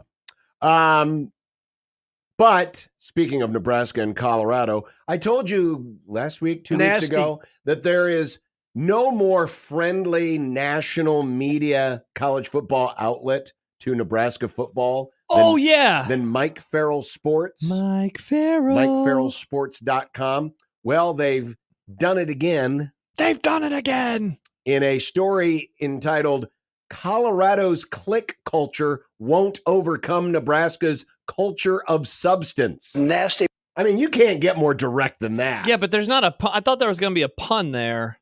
The second part, click culture. I mean, that's a very direct headline. Oh, it certainly is. They ain't playing around. Yeah. Colorado's click culture won't overcome Nebraska's culture of substance. Wow. The writer, Rock Westfall. Again, this sounds... this guy. Yeah, he sounds... He sounds like a protagonist from one of those airport novels that moms get. Nice. This is, we talk about engagement farming. There's some serious engagement farming going on. Are we sure here. this isn't just Mike Farrell's pseudonym for when he wants to I be mean, nice it could about be, Nebraska? It could be. The guy's like 10 followers on Twitter. The first line of the story is, to paraphrase Franklin Roosevelt, Saturday, September 7th, 2024 will be an evening of infamy. Oh, good Lord. You gave old Shador crap for saying the Super Bowl line, and you're gonna read this quote and say, I agree with you, sir. Retweet. Did I say I agreed with him? No. Certainly sounds like it. Is the Colorado game the Pearl Harbor of the college football season? Nick. Is that what he's saying? Wow. Reading the articles are endorsements, John. That you know the rules. That's not true. You're endorsing him. I'm not endorsing him. I heard the stupid Shador comment. Doesn't mean I endorse it. Stupid or smart? Stupid. Okay. Coming up next, John Walker of the Omaha World Herald. Not what is stupid. going on? That's a great question. Why are we talking to a Creighton guy in July? Well, we'll find out next All on right. 1620 The Zone.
Back here on the program, you can always email John at 1620thezone.com, Josh at 1620thezone.com, Equitable Bank inbox, or tweet at us at USC1620, JTech Construction Zone Twitter feed. Well, interesting tweet went out a couple of hours ago from our next guest, John Walker of the Omaha World Herald, Creighton Beat. Tweet reads, reached out to Creighton AD Marcus Blossom and asked about the possibility of him leaving, quote, foolishness, he said. Well, John Walker joins us right now on the 42 Degrees The Source hotline. John, how are things today? It's a Friday, so our ears are always up for news. Man, I'm telling you, yeah, we're all patiently awaiting the Friday news dump, right? I don't think it's going to come today, if there is anything. Which, as I kind of said earlier, I don't anticipate there being anything. But I'm good, guys. How are y'all? Doing well. Doing well, staying cool. Mm-hmm. That's all we can ask for. Well, I'm curious, John, because we had heard some things late yesterday. Sure. That there were rumblings out there that there might be change coming. I'm curious what got your antennas up on this. Yeah, no, it's kind of the same thing. I was just kind of relaxing, working on a different story on Thursday night yesterday, and I just somebody kind of reached out to me and was like, hey, I've kind of heard. It sounds like kind of the same thing you guys had heard. Hey, I've heard Marcus Blossom leaving. Do you know anything about it? Just like, no, I don't. And I was like, it's kind of banked away. I'll sit on it. Kind of put some feelers out this morning. Nobody was really aware of it. And then, it kind of got a little bit of buzz late morning, early afternoonish. And, I figured, well, I'll ask the man himself. And so, reached out to Marcus. He was cool enough to get back to me. And I just straight up kind of asked him if he was leaving. If he was leaving, some people had floated Mizzou out there. I just asked, and he responded and said, foolishness. And just kind of asked if I was allowed to kind of quote him on that. And he said, yeah, feel free, please do. And so that's kind of what led to the tweet earlier this afternoon. John, was that, I guess, a two-parter for you? The first would be, was that a phone conversation or was that just a text conversation? Yeah, just a text conversation. I actually sat down with Marcus earlier this week. Not for anything regarding that. It's kind of the time of year where, over at the World Herald, we do our typical, year-end review stories for Creighton, Nebraska, UNO, and just kind of how the athletic year went. And so, I just talked to Marcus, and it was either Monday or Tuesday, if I remember right, for that story. I think Tuesday.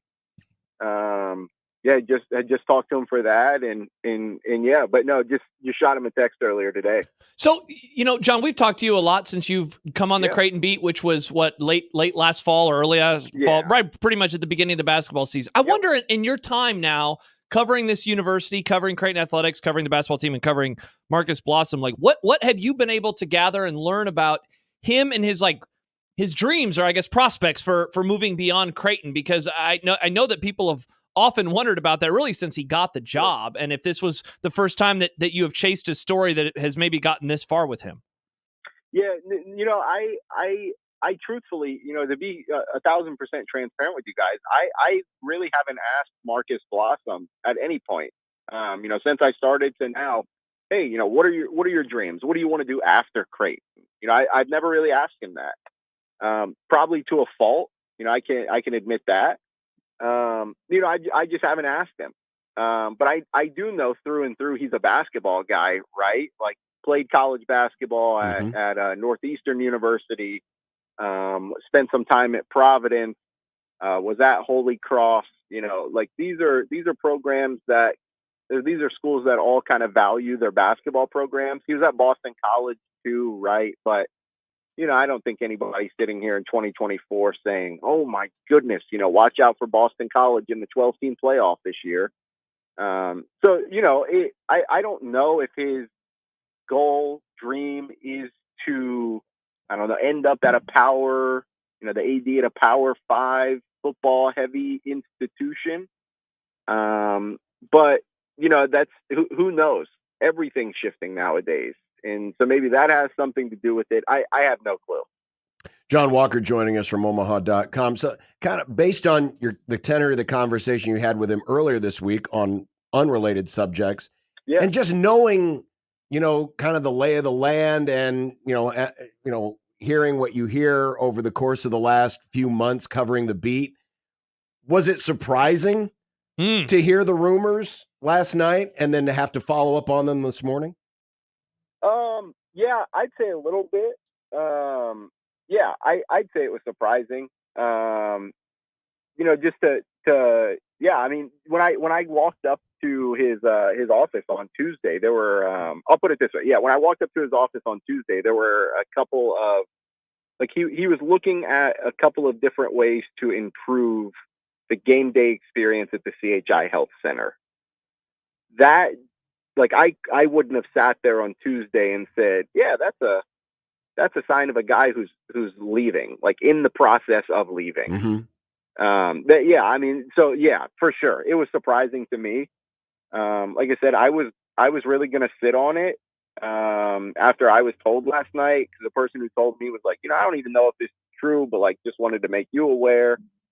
And again, I hadn't heard anything about it until then. That once it got a little bit of buzz this afternoon is when I was like, well, I'll just reach out to the man himself. John, I'm going to ask you a question that I know puts you in a really tricky spot. But and I don't want to ask, do you believe him? So instead I'll ask it this way. Is this story over, given on your reporting and what you heard yesterday and what you heard today? We have heard coaches say before, I'm not going to do what they eventually do. And so again, I'm not trying to ask for you to say he's lying or not, but I wonder if you think that this story is done. I'll say this. Mizzou announced 5 new administrative hires earlier today.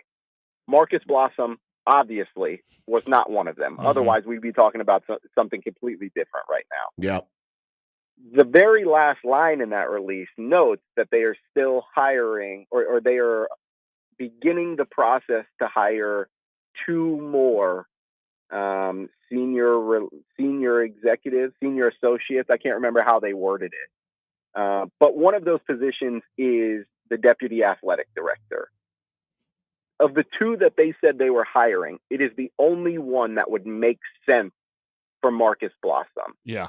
And I say that because you're not going to go from being, the athletic director at a really good school in a Power 6, Power 6 conference to being really low on the totem pole at the SEC. I wouldn't think anyways. But again, the landscape is shifting. I have no clue. But I don't think it's over personally until Mizzou hires somebody in that deputy athletic director spot that is not Marcus Blossom. John Walker of Omaha.com. Well, we'll certainly be following whatever it is you have to report, if there is anything to report over the next few days. And, I guess it's just another example of nothing is forever in college sports. Nothing's forever in sports, period. But life. Definitely in this day and age of college athletics. Yeah. Yeah, there's nothing's forever. For sure. John, appreciate it. Enjoy your weekend. Good luck. Hey, thanks, guys. You bet. Thank you, John. John Walker, good stuff following up with Marcus Blossom. I hope it gets a weekend. Just going back to the news release that he was referring to from Missouri, they hired 5 new administrators under new athletic director Laird Veach. They have a new CFO, that's chief financial officer. They have a new chief infrastructure officer. They have a new chief of PR, a new marketing AD, a new what they call people and culture.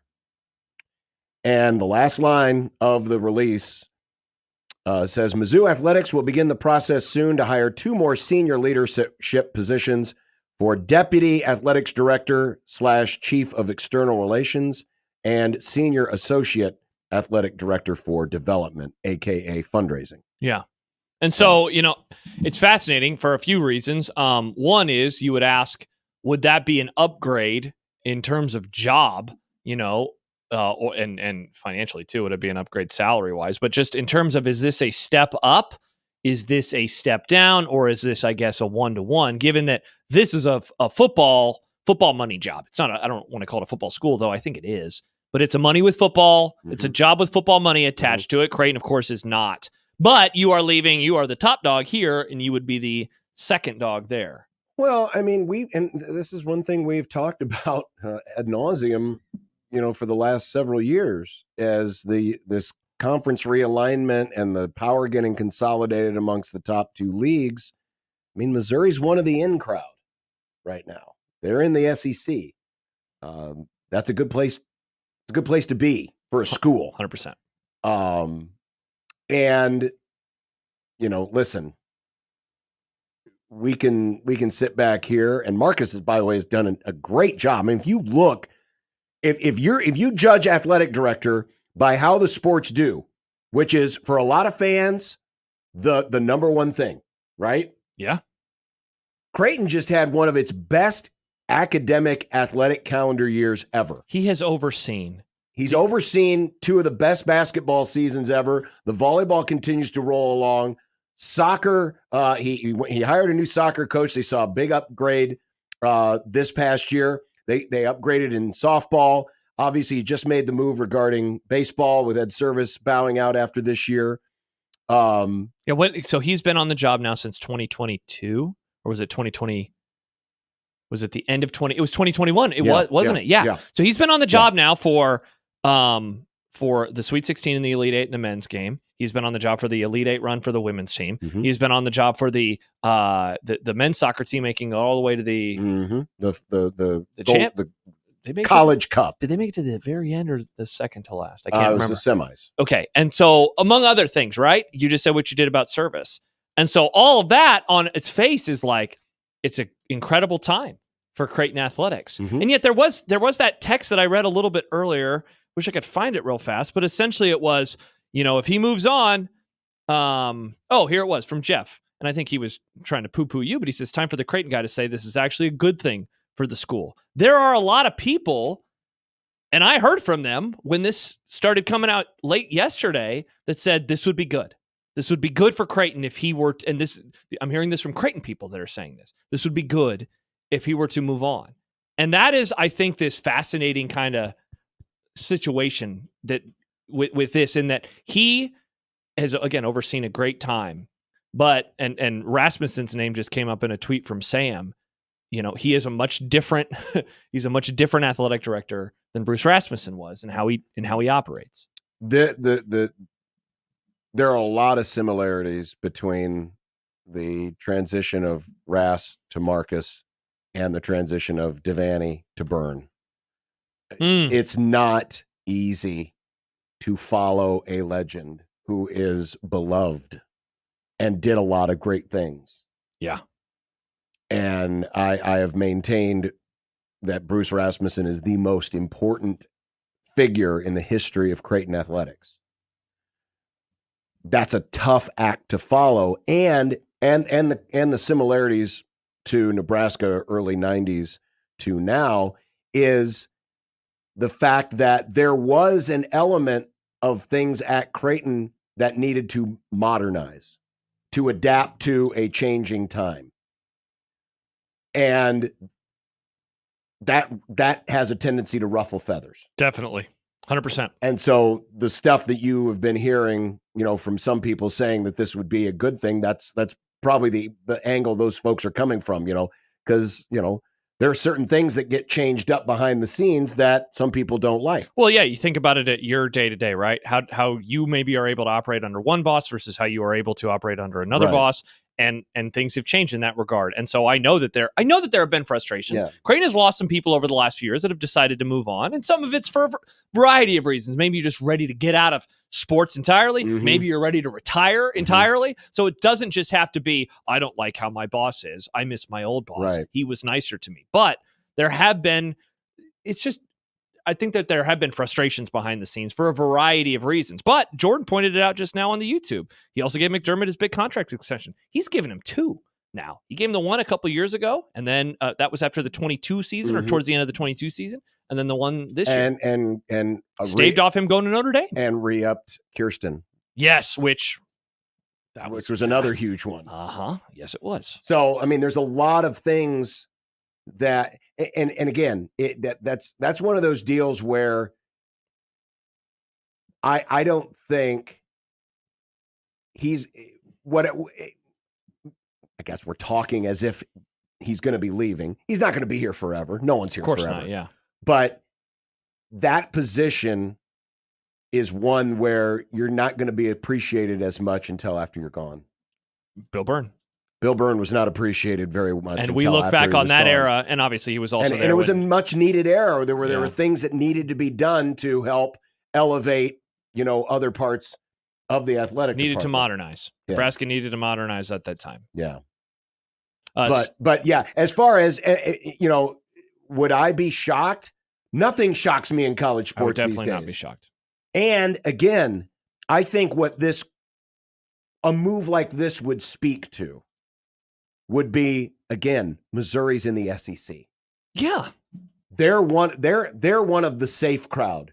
Right now, if you're in the SEC, if you're in the Big Ten, you're not stressing out or having any sleepless nights about what the future might hold for your athletic department. Certainly not in the next 5 to 10 years. If you're one of those 34 schools. I'm not saying that Creighton or schools like it are on the brink of disappearing, but you get a better night's sleep. The changes that are happening and that are coming are going to hit those schools harder than it's going to hit Nebraska, Missouri, Ohio State. Or at the very least, it's going to hit them first.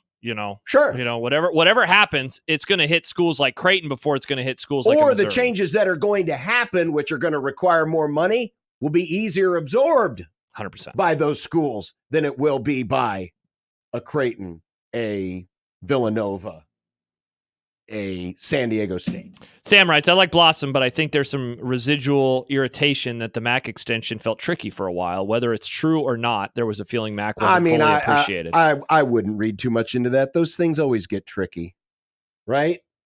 Those things are always tricky. The bottom line is it got done, and it got done in a decent amount of time. It was before the season was over, right? It was before the season was over. I do think that there was some pressure put from the MAC side of things, given that, he was on Pardon My Take. He was showing up on a variety of things that he doesn't go on a normal basis. And so I think that there was some purpose behind that, but it doesn't have to be nefarious. People put pressure on those above them to get their contracts extended. I would agree. We see it with athletes all the time, and for them, it's so much more normalized than so when it happens with a coach, and again, a coach that has been very successful. And so, if you're a Sam or you, for example, anyone who has real deep love for the men's basketball program, you say, duh, you got to get this done. There should be no doubt. And the fact that it was even something that people were wondering about, I think that some of that frustration was felt back in the spring. It's One Beer Friday. It is a One Beer Friday. And we will have ours next on 1620 The Zone.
be nice to have a boat. Throw. It would be nice to have a boat. Throw. It would be nice to have a boat. Throw. It would be nice to have a boat. Throw. It would be nice to have a boat. Throw. It would be nice to have a boat. Throw. It would be nice to have a boat. Throw. It would be nice to have a boat. Throw. When you're gone.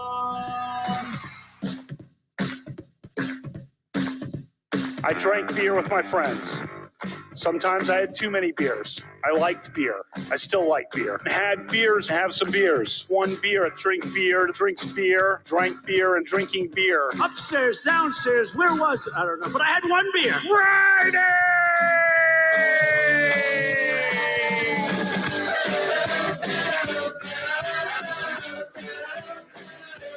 You probably have beer center each week. Ralph Club, biggest contributor. Beer. I like beer. I don't know if you like beer, Senator, or not. What do you like to drink? Next I had one beer. Friday. Yeehaw! Hanging out and having some beers with friends, which I gladly do, and which I fully embrace. Well, you think it was... Nope, it was one beer. Friday.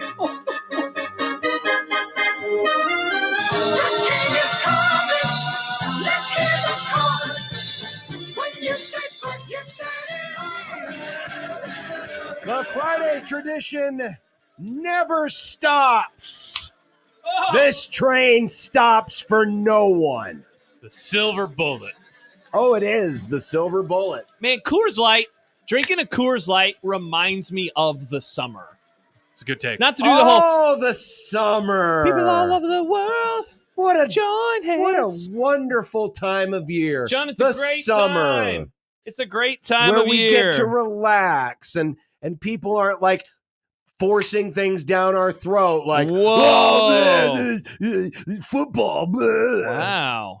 Halloween, cobwebs. You know, is that your Nick Grimm impression? Leaves, Christmas. I don't like Christmas that much. You know what my favorite part about Coors Light is? Their marketing strategy is just, it's cold. Look, it's the Little Caesars of beer. Hey, you know what? It worked for John. I grabbed the beers out of the fridge, and John immediately went and put his back into the fridge. Because it's not, You wanted it colder. I wanted it colder. My hands are chilly holding on to this. Oh, yeah. Oh, yeah. That little baby fridge works really well. But yeah. Yeah, today we're just going, we're just kicking it Coors Light way. People all over the world. Cold as the Rockies. Cold as the Rockies. No, there's no Rockies on them. This is like, it says. It's the music edition. The music experience. Can I throw a remote at the director of video? Yeah. Get out your camera and record the video, and I throw the remote at your head. This is what FM radio has done. They've given us musical notes on our Coors Light. Well, that's not even musical notes. It's just like it's supposed to mimic audio waves. The little thingies. See, when the audio waves turn blue, your Coors Light is cold. Yeah, I don't want the audio waves to be blue. I want the mountains. I mean, do I want mountains? I do too. Gandalf Mountains. Oh, good Lord. Nice. Oh, yeah, baby. Fellowship of the Ring. Coors Light. John, Sunday afternoon, when you're not wanting to go outside and watching NASCAR, you could fire and the up Cubs. The Fellowship of the Ring. No, because I could fire up the Cubs, who are on a 4-game winning streak, I'll have you know, and the NASCAR race. Are you sure that they're not on steroids, John? NASCAR? No, the Cubs. I think there are steroids involved with their success right now. You know, the home You're run. just asking You questions. know, the home run king was on Allegedly. steroids, and they haven't taken away his record. They so took I'm away good his with- freedom, though. Whoa. Yes, Barry Bonds famously is under house arrest. He is not allowed to be in the Hall of Fame. He's under house arrest for the whole rest of the world, but that's the one place he can't go. Should they just get rid of the things he took, like he did post steroid? Because he was great before he started doing steroids. They should just do that. Many people, Nick, have been wondering this for quite some time. Should they award these guys, him, Roger Clemens, Rafael Palmeiro, among others, Mark McGwire? They were good. Pre-roid, they were great. They were Hall of Famers. But then some say, hell no, he must go. Hell no, he must go. Don't forget, folks, you can always tweet at us what you're having for your One Beer Friday, even if it's port. I don't know what has gotten into you, Chris. What happened? What happened? Well, he says, happy One Beer kind of Friday. He's holding up no. a Quirk hard seltzer. That's a bummer. That's just disappointing. We should not be shaming our fellow friends of the Grum Sometimes about hard what they seltzers drink. hit the spot. Shame away, baby. Yeah, but I Shame away. don't know in the places that Chris likes to hang out in that hard seltzers would go over very well with the sprint car crowd. Oh yeah, go. You should order one. in We August drink to see, real beer. and then say I love Biden, and just see what the reaction would be. I went to an event last night that Were you at NATO?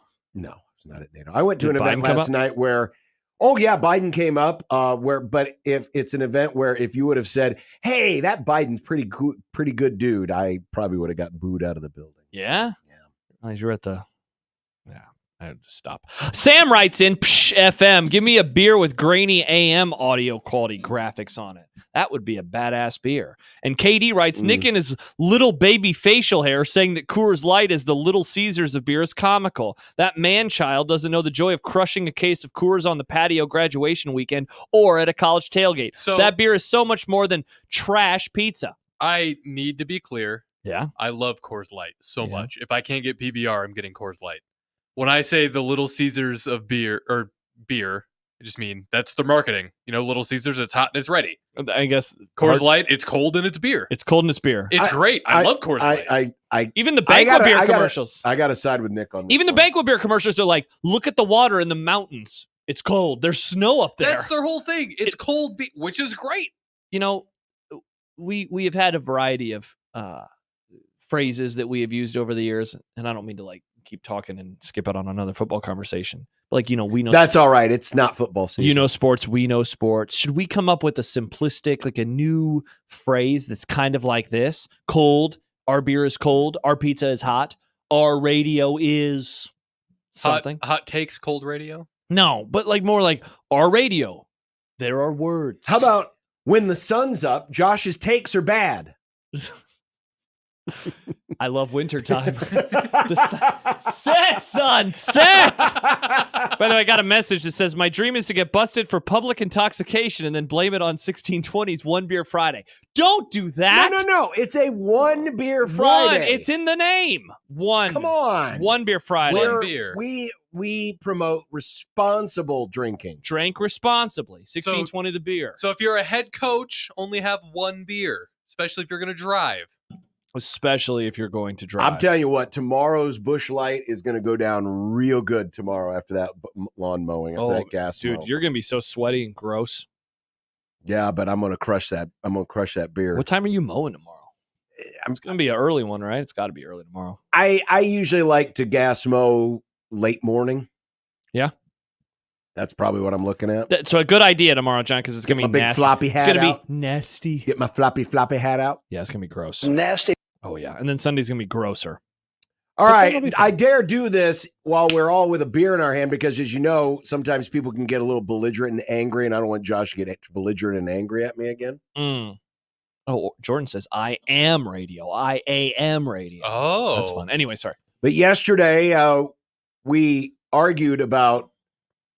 Well, here's what little tiny baby Dion said yesterday. Shadur Sanders. In terms of him operating with a certain obligation, That's does not that Shadur. That's the sort guy of that asked flow him the over question. to you as his son and being in the spotlight, as you just answered, that it's a different level in how you feel you have to perform? Do you have an obligation to perform at a different level? It's been that since day one. I remember first media day when I was in HBCU, I said, well, we won't lose a game. I'm undefeated in the SWAC, so I already know what the expectation comes with. I know we're everybody's Super Bowl, so I'm really just I always stay level-headed, stay grounded because We're everybody's Super Bowl. Mm-hmm. That's what got us into the knockdown dragout yesterday regarding the importance of the Colorado game. Now, for the record, I didn't say it wasn't an important game. I just didn't say it was the most important game. Yes, famously, you did say that. I'm going to ask you a question. Question for you. Which game, if it goes Nebraska's way, would do the most good for the program in 2024? Of all of the games? Of all of the games. Now, that is a different question. I like that question. But is it? Yes. Ask it one more time. I just want to make sure I got it. Which game would do the most good, and create the most momentum, positive momentum for the program. So Alex Lincoln says Ohio State. Obviously, Colorado could be an example for this question, but weirdly, for momentum of the program, and maybe this is arguing with me from yesterday, I kind of think it's Wisconsin. Not Ohio State? Well, they just haven't beat, like, I guess, yeah, if they beat Ohio State, that'd be really cool. They haven't won a game like that in a while. It would be a road win. Okay, let's. But you know, Wisconsin, like, they haven't beaten that program since 2012. Sure. They've only beaten them one time. They've beaten Iowa more than once. Now, it's mainly been losses lately, except for the one in 2022. Since Mike Riley got hired, Nebraska has beaten Iowa one single time. Mickey Joseph was the head coach that day. Mm-hmm. They have defeated Ohio State one time since they joined the league, though they don't play them every year like they do Iowa and Wisconsin. I think beating Wisconsin, there is something about that one where they've gotten destroyed. They've lost close. Lately, it's been the latter more than the former. And they have been this team where it's like, even the one win they had is a fluke. They had to come back from down whatever they were in that game. They were wearing terrible uniforms. It's a very forgettable loss. And it's rendered useless by the end of the season because they lose to them by 39 points. So wouldn't the answer to that question be that's the most important game? No, my answer is still no because of where it falls on the schedule. And that's why I think that the question that you ask should it matter where it falls on the schedule? I mean, I think so. Why? Because if you lose a game and forget, you know, what you're thinking of, what would it say about a weak or a strong program? I think if you win a game early that is meaningful and important, it can allow you to do something bigger. If you lose it, it can allow you to spiral. Whereas, like, I guess I don't think Wisconsin will be the difference between awesome or not awesome. Because by that point, the season's done. You know, it's one of the last two games. I guess it could get them bowl eligibility, but that'd be a disappointment if they were 5-5 going, because the Wisconsin game is the second to last game, right? Correct. Yeah, that would be a huge bummer if they were 5-5, which they were last year. But that's why it's my argument that the Colorado game is not the most important game, because at the end of the day, I understand momentum, and certainly there is a degree of, well, first off, there's a degree of satisfaction. There's a great degree of satisfaction because you're shutting up a mouthy heel. In Colorado? Yeah. Say what you want about Shador and Prime and all the other. Go tweet at them. They are. You can fill up their mentions. They are great heels. They cut great heel promos. That's a great heel promo. Shador saying it wherever he wins Super Bowl. Yeah. I think even he knows that's poppycock. You're allowed to say that. He's. Right. I just didn't know we were going back to the 20s. He's that's poppycock. I mean, he's exaggerating. I get what he's saying. Yes, Colorado is a game that a lot of people want to win, but mainly because they want to shut them up. And a good heel knows that. And that's what these guys are doing. They're cutting great heel promos. But at the end of the day, is that Colorado win going to do a lot for your program? If Colorado ends up being like they were last year or somewhere in the neighborhood of last year, it's not going to be a great win. Well, the argument in your favor would be the Oregon game in Mike Riley's second year. So we in the offseason, we looked at that as like, if they win that, they could get off to this 7-0 start. And they did. But if they lost it, right, you know, what would happen? Now they did, and they did get off to the 7-0 start. And at that time, it felt big. It was a good win. But then Oregon went 3-9, and it was used against Nebraska as like, this game doesn't matter as much. And so that's part of the reason why I am hesitant to place any greater importance on this Colorado game. I get it from the psychology of it. The psychology, probably more so for the fans than it is for the team. It is important for the team, I think, but I think it's more so for the psychology of the fan base. Yeah. Why this game is important. They don't want to deal with the Colorado people. They don't want to deal with that on social media, you know? But I don't know if winning that game is going to be all that in a bag of chips, because I don't expect Colorado to be much this year. So that's why I'm hesitant to give it more importance than it is. Also, Nebraska is still in a path where they are growing as a program. And while, yes, a win like this, again, it's not saying the win wouldn't help. It would. Absolutely it would help. But I can't apply any greater importance to it Because I don't think Colorado's a good program. I think they are. I know they've won. They won last year. Won the game, yeah. But I think they are beneath where Nebraska is. I think the trends right now of where these programs are headed are in a different path. Do you feel like at all that you're missing, like you mentioned the psychology part, do you feel like maybe you're missing something with the program psychologically, that you're applying your own feelings again and how you want this game to be viewed? Do you feel like you're applying that too much, or you could be? Could you be guilty of that? Just like I'm asking myself, could I be guilty of applying too much? It's always, sure. Because they are college kids. Sure, it's always possible, but I'm kind of answering this based on what I'm seeing Matt Rhule doing. And I can't imagine that he looks at this game as being any greater or less than a lot of other games. A, because it's not a conference game. B, where Nebraska wants to go as a program is not where Colorado is and likely will end up. No, and that's a great point because, to go back to your first question, certainly Ohio State is. I mean, that's like the ultimate. Yes. That's what you ultimately want to be. Yeah. Wisconsin's not that anymore, and certainly neither is Iowa. Ohio State's really the only team on the schedule that you ultimately want to get to. Everything else is a stepping stone. I mean, and Colorado's a lower stepping stone. There's just this feeling right now that even if Colorado does well this year or next, that prime is not long for that place. True. A lot of us think that this actually might be his last year there. And so it just doesn't feel like, that's a program you want to measure yourself against. Not because you're above them or they're beneath you necessarily. It's just, it seems like the courses that they have charted for themselves are headed to different destinations. Mm-hmm. Max writes, think about this. If Nebraska loses to Colorado, there's not really any matchup for a while that will give you a ton of satisfaction for a win. No game is going to have that energy and lead up, not until the end of the season. It would be so hard to gain back energy for the season. If we lose that one, would have to really stack up wins, and that's really tough too. I mean, if they stack up wins, again, but that's talking more about it from this win makes me feel good. Mm-hmm. And I get that. Don't get me wrong. I get that. Yes, it would absolutely feel good to cram it down their throats. Absolutely, it would. Cram boys. The Cram Boys. Because it's always that way when you're talking about a mouthy, loudmouth, talk a big game program. Mm-hmm. It's always satisfying to shut somebody up who's been running their yap too much.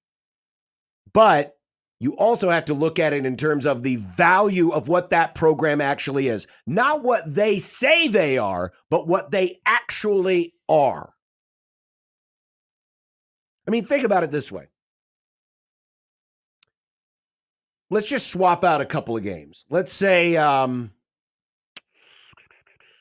think of a game that they won last year. Illinois. Let's say they beat Colorado, but they lose to Illinois. So they still don't end up in a bowl game. You're talking about last year? Last year. Let's say we just trade out wins. 5 and 7, but they flip those games. Right. Are you feeling any different about Nebraska going into this year because they would have had a win over Colorado? The answer is no.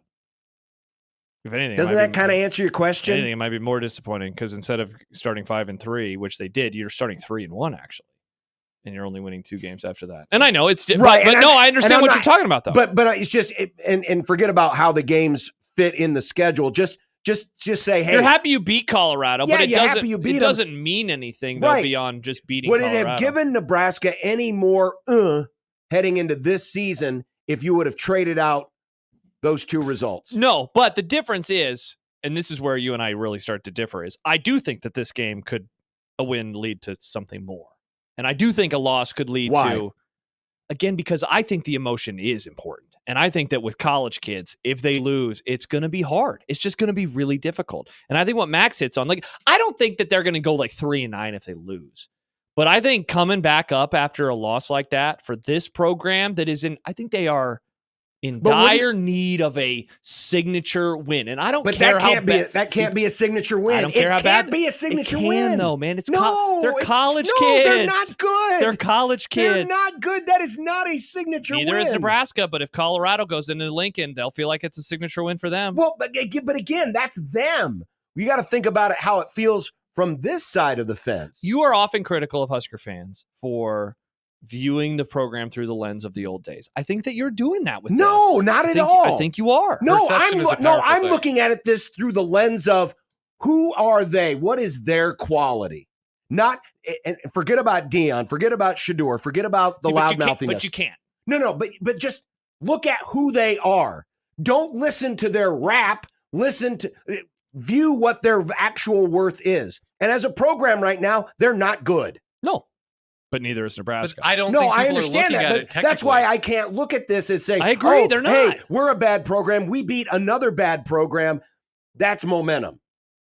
I mean, every win carries with it some level of momentum, but I don't think this one, outside of the emotional standpoint of you're shutting up a loudmouth, and maybe you've scratched an itch in the fan base. And your own itch of revenge. They lost to him last year. They played like crap to him last year. The quarterback melted down. Would you be saying the same thing if the schedule were exactly the same? Let's say the opening game is Minnesota. Would you think the same way? That they are like looking for revenge? Yeah. Yeah, but it's not with the emotion of the Colorado game. But the Minnesota game's more important theoretically. Theoretically, it's a yeah. conference Of course game. it is. Of course. And PJ Fleck Fleck triggers people around here. For the record, if they were opening with Minnesota at home this year, I would say, that would be a massive, massive, massive game. Because then they'd be opening with a power game and a conference game. But would it then devalue the Colorado game? If they lost or if they won? No, neither way. Just would you be arguing this from a different perspective if Nebraska were opening I'd probably Minnesota then Colorado? I mean, they'd go in concert together just like they did last year, where if they would have started 1-0, the Colorado game wouldn't have felt as bad. They started 0-1, so the Colorado game somehow felt even worse, And we felt it that week. There was a lot more pressure on the game. And the Colorado won in week 1, and we were like, oh my gosh. Yeah. Everything was horrible at the same time. Yeah. We're not going to agree on this. No, we're not. John, I think your problem with this is you're thinking too logically about it. Yes, you are. You are too logical with this John, game. You're not wrong, and that's the thing. But no, he is wrong. You're too logical. You are. You're being way too logical. You're thinking about this through your lens and what you want the program to be and to view this game as. No, I'm looking at this through what is actual value versus perceived value. Which is the Colorado thing. Most of the Colorado value is a perceived value because they talk a lot. Because they represent something that is anti-you that you don't like. But you ain't beaten the 1985 Miami Hurricanes. No. Who also were a team that talked a big game. But the difference was that was actually a good program. That was actually a good team. This is a bad program. But if they were playing the 1985 Hurricanes, I wouldn't be expecting them to win and saying if they lose this game, it's going to, throw them into a torpedo. I think that Husker fans I don't think a loss is going to throw this team into a torpedo. I think Husker fans are so rabid for a win, and Colorado is the team that's closest to their skill level that they're not looking at it logically like you are. Okay, but that's and they shouldn't because it's just college football. And that's why I'm saying I understand from a fan standpoint why this feels very important, but from within the program, I don't think it has or should have as much importance. But it will. Or will have as much importance. And that's where we definitely disagree. They're going to talk a big game and they're going to say it doesn't matter. But if they win that game, I would bet a lot of money that in that press conference that some of the players are like, yeah, we really, really, really needed this one. We really wanted this one. And I think we were quiet about it. This is important to us. No, but I disagree. I think they'll probably acknowledge, hey, it was nice to shut those guys up or something to that effect. But I don't know if it's going to be oh man, we beat Colorado. Oh, thank God. I don't think it'll be that. It'll just be like, this was more important to us than we were letting on. I think that they would admit it. I think there's a difference between wanting to beat somebody because you want to shut them up and wanting to beat somebody because they represent something that you want to be and you want to aspire to and see them as a actual stepping stone versus just what they are. Stepping stones come in a variety of different ways. Sometimes you can't start 3-0 without starting 2-0. Well, but that's a different conversation. But they're a part of it. It's all. It's well, all sure, goes but so into is it. but so is Northern Iowa, and so is UTEP. But again, there's not the emotion. There's not the emotion of those games. I'm pretty emotional. Okay, so about if they lose UTEP but beat Colorado, oh no, I mean it feels fairly worthless. I would say, yeah, of course. I'm not going to pretend like they can go 1-11, but as long as they beat Colorado, everything's fine. No, it all goes together. But if you assume that they're going 1-0, which they will, they're not going to lose to UTEP. Then this is the next step on their way towards whatever they're going to get. Oh, by the way, slogans. We were taking slogan recommendations a little bit earlier. Yes. Crap. There've been now so many texts, so I missed some of them. But there was a. Gosh darn it! So many great comments that I have to scroll through. I'm looking for them, and I just ruined everything. Thank you for texting us, friends of the group. Charles says 1620 the zone. Daddy's home. I did like that one. There was Hey, another Daddy's one. home. Lick, lick, lick. And now I can't find it, which is very sad. I do like Daddy's home. Daddy's home. Okay. Well, I apologize. Somebody had a really good text. And now I can't find it. That would be a fun shirt. Daddy's home. Lick, lick, It lick. says Daddy's home, and then on the back, lick, lick, lick. Whopper, Whopper, Whopper, Whopper asks, I don't get the Colorado is so bad and a loss won't torpedo this season from John. They're horrible, but a loss is NBD. That means no big deal. No, I didn't say it was no big deal. I'm not saying it's no big deal. I just don't think if this program's going to be anything, any loss should torpedo the program. I'm not going, and maybe I'm being the ignorant one, or maybe I'm being the pie-eyed optimist. Cut but that out. Scott Frost ain't walking through that tunnel, thank God. Oh, yeah. Matt Rhule is. Yeah. If Scott Frost were walking through that tunnel, I would probably be a little bit more to your side because the mental fragility, the emotional fragility of that program was apparent. We saw it. They lost the Colorado game in year 2, and it torpedoed the season. They went 5-7. They're horrible. I don't think this program is built the same way or is building to the same thing. I don't either, but I also didn't think that at this time in 2019. First of all, I thought they were going to kill Colorado. Second of all, I didn't even think a loss was on the table. I didn't see that. So what you're applying is PTSD. There's definitely some of that with this, and I will not pretend that is not in my mind. Because as much as I like Matt Rhule, I also thought that Scott Frost was going to be good. I thought Mike Rhule was going to be good. I thought Bo Pelini was going to figure things out eventually. Pelini. And I always give coaches grace until they, tell me to go F myself. Some literally, some figuratively. Bo said it literally. You know what we have coming up?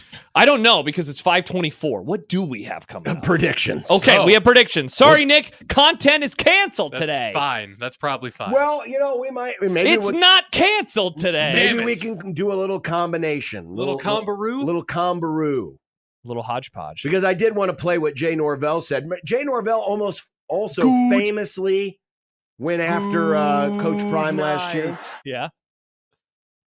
Wow, that is a long good night. It is. It's only 2 seconds. It feels like it's way longer. Yeah, play it again, Nick. Good night. Wow. That's how we're going to end all of our shows now. Good night. I mean, it's not even dark yet. Yeah, but some people go to bed early. They're tired. Good. I guess. Yep. 1620 the zone.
Ladies and gentlemen, it's time for predictions.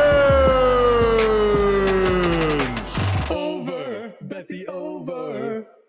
Vikings in the over, bet the over. All right, it's been a couple weeks since we did this. Been a while. You know, we used to do a lot of predictions while we were all gone, and now we've just kind of punted on that. If one person's gone, we punt on predictions. I think I like that. Yeah, Well, me too. you should because you're both bad at it. Oh, I'm almost caught up to Nick, though. I'm only 10 back from you, John. That's only 10 games back. Nick, I'm in the wild card. You were like 5 up on me like 3 sessions ago. Which was 2 months ago. A reminder, guys, not a whole lot of time left in this leg of predictions. It's almost okay. over. See, this is the kind of propaganda that I am just tired of. I'm just tired of. This is ridiculous. You're killing my summer. Propaganda. Nice. All right. Is this thing finally over? It's the last game of the season. Thank God. Are we sure? Yes. Are we sure there's not 2 other tournaments that'll just pop up out of nowhere? What? Tua? It's a Hawk? It's a rematch of probably some war that happened back in the She's a Dolphins fan, by the way. 1500s. Oh, when did Spain and England last fight? Good question, You John. can look that up. The Euro Cup final, Probably Spain when- versus England. Give me Spain. The song says it, John. It's coming home. It's coming home. Football is coming home. England, our forefathers. Oh. Give me the Brits. Hmm. Go England. So you're going with the white man. Interesting. People in Spain are also, they're just a tanner form of white. They're kind of tan. Don't whitewash the people of Spain, please. Don't gentrify the people of Spain. It's I think sunny. I think It's like Dorn. can they It is tie like in Dorn. this? So technically, if you were to bet on this, it would Yeah, be but we're for just, the we're just 90. picking No, it the cannot. winner. This is the end. So they can't like just cut the trophy in half. This is the end. Bum, bum, bum. I'll go with jolly old England. Hell yeah. God save the king.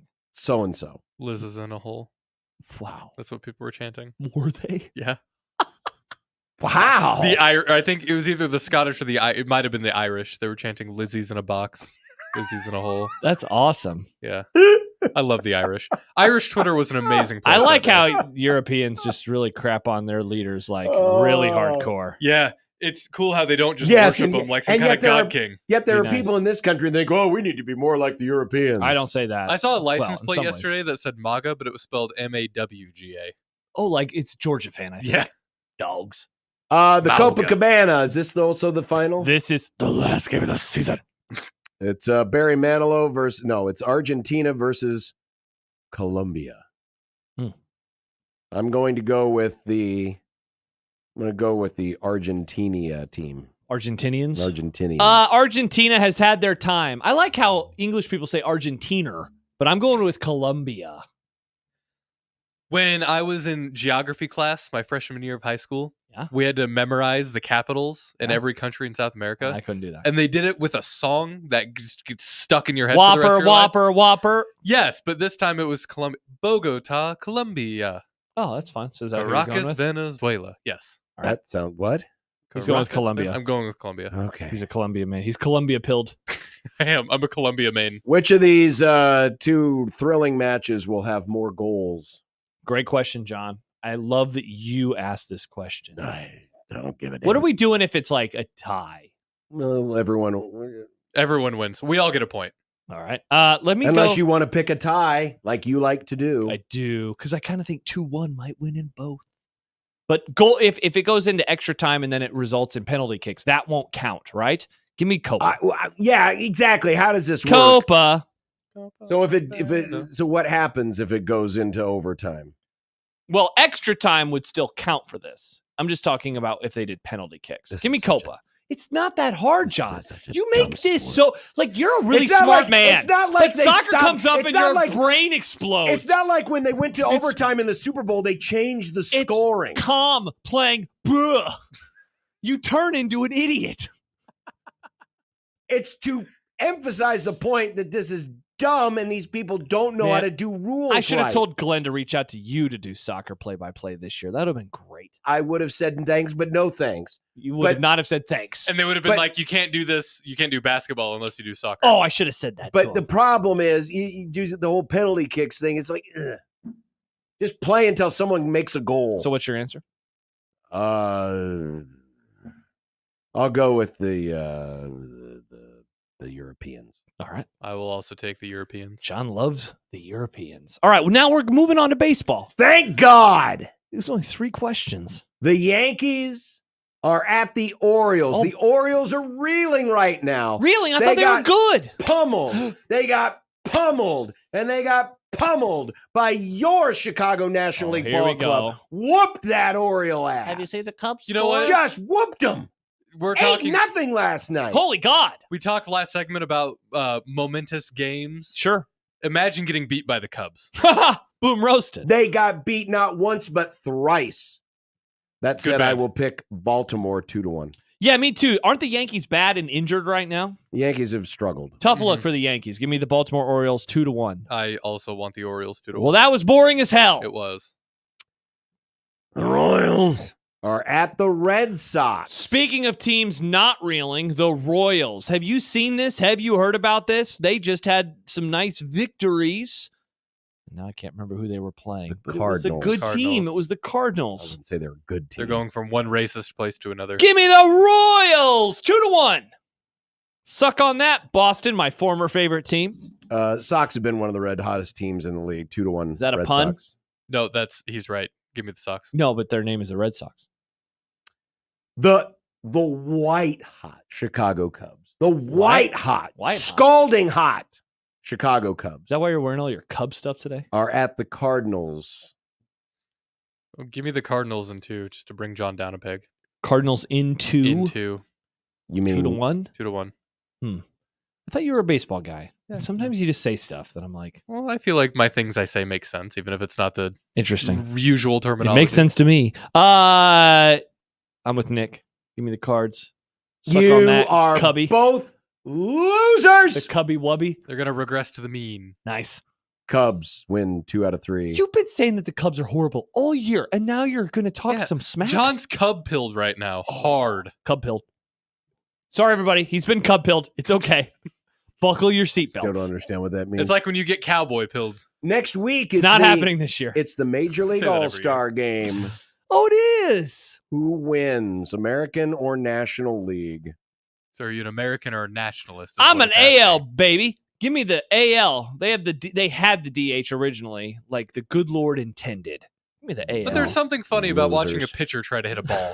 It is hilarious. It's also something funny about a guy just wasting space on a bench who can't glove, but I can hit. Also, that was a good opportunity for the pitcher just to like chill for a minute. You know, Mhm. it's like, yeah, I'll throw you your ball. Edgar Martinez, he was good.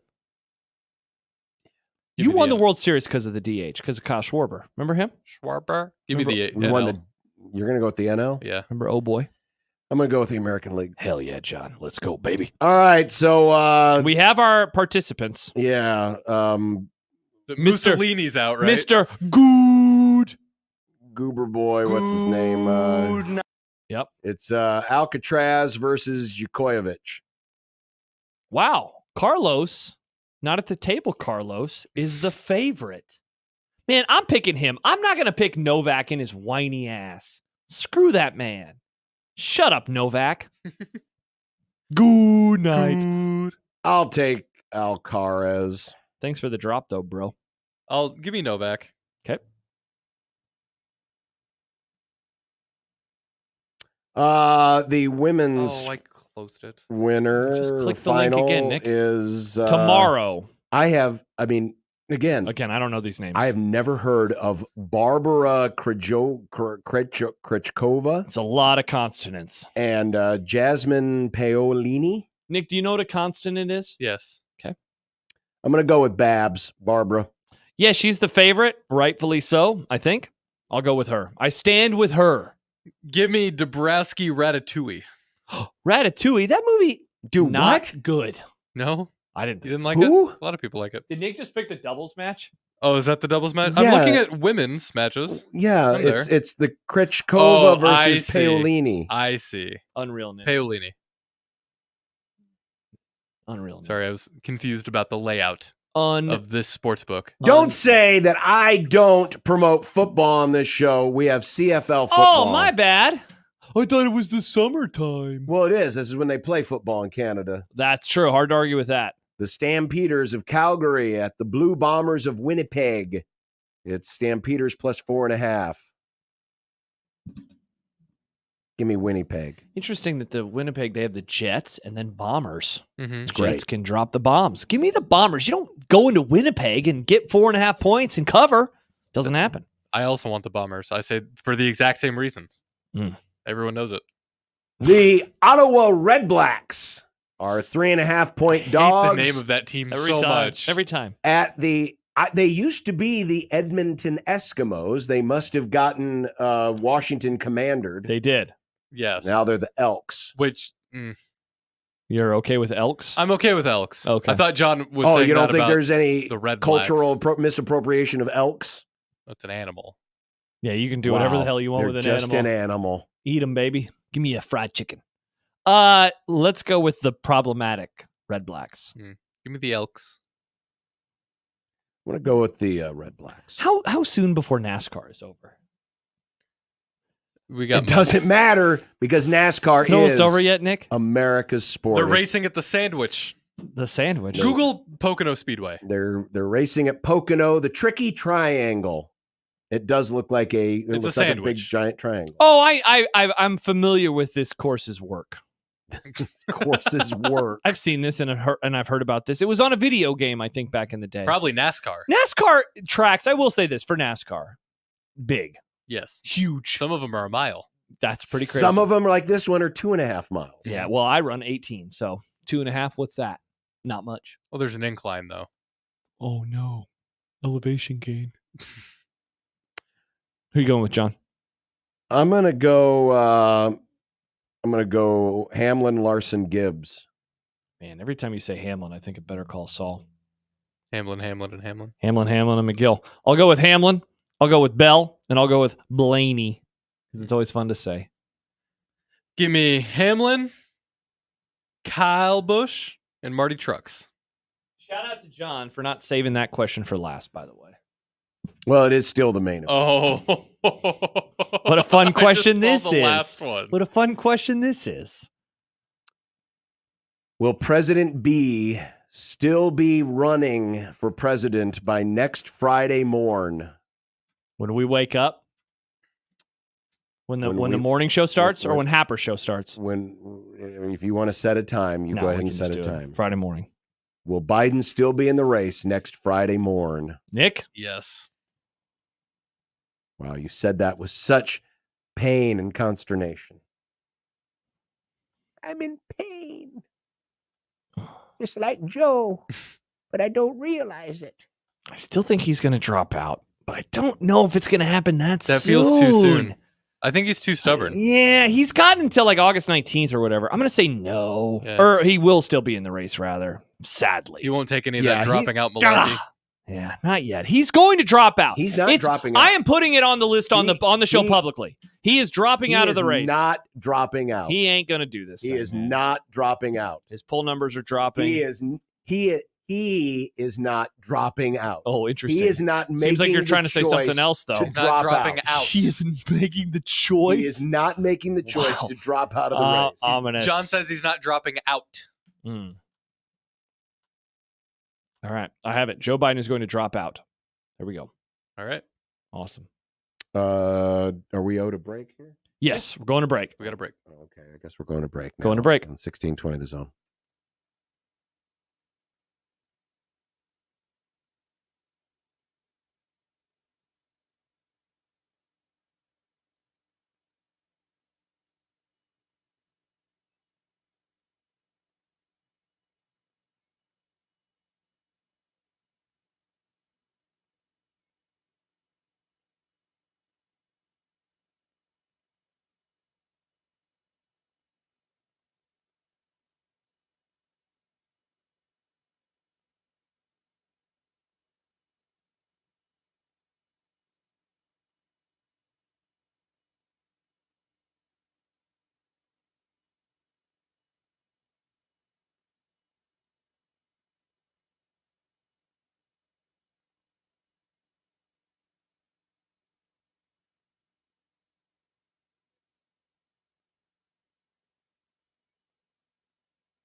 I made you some Unsportsmanlike content. Unsportsmanlike content. Unsportsmanlike content. Content that's unsportsmanlike. All right, let's hit a couple of questions and maybe have a little dinner before we leave. Ooh. Colorado State coach Jay Norvell at Mountain West Media Days said his quarterback Braden Fowler Nicolosi was contacted by Kansas State during the offseason. Braden had the same kind of offers, and you can't, if you have enough evidence, you can prove it, but smoking gun. He said guy from Kansas State called him, offered him $600,000 because they lost their quarterback, and if he got in the portal. And I'm not accusing Kansas State of anything. I'm just telling you what the kid told me. And so if they don't want their name thrown in it, I think they should probably get a handle on their people. But there's a lot of that going on in college football, and that's just the way things are right now. What do you think of Norvell calling out K-State by name? I like the idea that I'm not accusing anybody, but then he just throws them right under the bus. Now, the question I have is this, I'm assuming this happened in the past offseason, but doesn't Kansas State have a quarterback? They do. Yes, they do. Mr. Johnson? Yeah, and he's going to be Johnson? good. People are very excited for him this year. So why would this make sense? I mean, I get you always like to have some depth, but I don't know. This seems kind of suspicious. Yeah, I kind of don't buy it because I know that the Kansas State people are very excited for him this year, and he is going to be not to be video game pilled, but people think that Kansas State's going to be one of the teams that people are most excited to play with because of their offense and their quarterback. Football.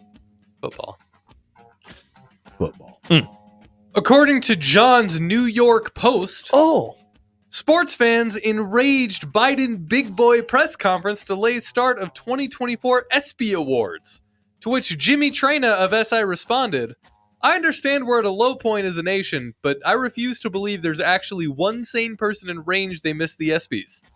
You two are famously of sports. Were you enraged? Definitely not. Couple things. First of all, I can't imagine wanting to watch that show. Second of all, I didn't realize the ESPYs were happening until I got home and I was scrolling through tweets of people at the ESPYs, which back in the day, it's not like I watched it, but I still knew about it in the lead up to it. Also, it used to be the week of the All-Star game. Mm-hmm. Yeah, they moved it up. Very confusing. Yeah, it's all goofy. It's all very goofy. No, didn't care one bit. Yeah. Didn't care one bit. Yeah, I had no idea they were on. I recorded a podcast. And I can't imagine people being that upset. Oh my God, I'm missing the ESPYs. Yeah. I mean, I'm guessing President B's press conference is probably more entertaining. Oh, yeah. In an ironically sad, funny way. More mumbles. Quick, do you guys have any hot D predictions? Okay, we talked about it a little bit on Monday. I don't think the king is going to be dead, but I think that he's going to be in really bad shape to where it's obvious that he will be dead this season. I think that maybe he's in a coma. Maybe he is Unless lost he's like his it. dad. He's lost it mentally, like his faculties are gone. I think that, save the jokes, but I think that he will be alive, but he is not in charge anymore. He'll be incapacitated. Yeah. Mumbles, maybe. Yeah. Mumbling. Yeah, probably. I'd say, man, it's hard to say. Does somebody else bite it? Someone else major, or was 2 or 1 major death last week enough? Yeah, do we wait until the end of the season for some more deaths? Probably, but what's the response going to be? Oh, yeah. Response going to be pretty violent, especially that Prince, long white-haired old lady. Oh. Princess, I'm sorry. Princess. Yeah. Appeared to... she's dead. She bit the dust. Literally exploded. Yeah, she's long gone. She gone. I just hope that... God, I'm so bad with names on this show. So good at Game of Thrones names. What's his name? Who's the hand of the king now? That's the guy. Sir Kristen. That's the guy I want to see die. Oh, yeah. No, he's lasting a while. Yes, sadly he is. He's lasting a while. Yeah, like a guy in one of those movies. It's between him and the Master of Whispers. Oh, Clubfoot. Clubfoot boy. I want to see Clubfoot Mr. boy. Clubfoot. Yeah. I can't wait to see him bite it. Yeah. Hey, as we get to What's Dinner, a reminder, that this week's Zone Deal is sold out. But if you go to 1620thezone.com and click on the deals tab, there's still some remaining. Check out other Zone deals at 1620thezone.com. Chicken thighs and French fries. Nice. The girlfriend's mom is in town, and I think she wanted to cook us something. So I don't know yet. Have you met her yet? I have. I hope she makes likes a me. nice big bowl of rice. I like rice. I heard you like this, Nick. Here you go. Oh, thank you. I have no idea. Classic John. Mm. What'd you have last night? I had a Whopper. Whopper. All right. Well,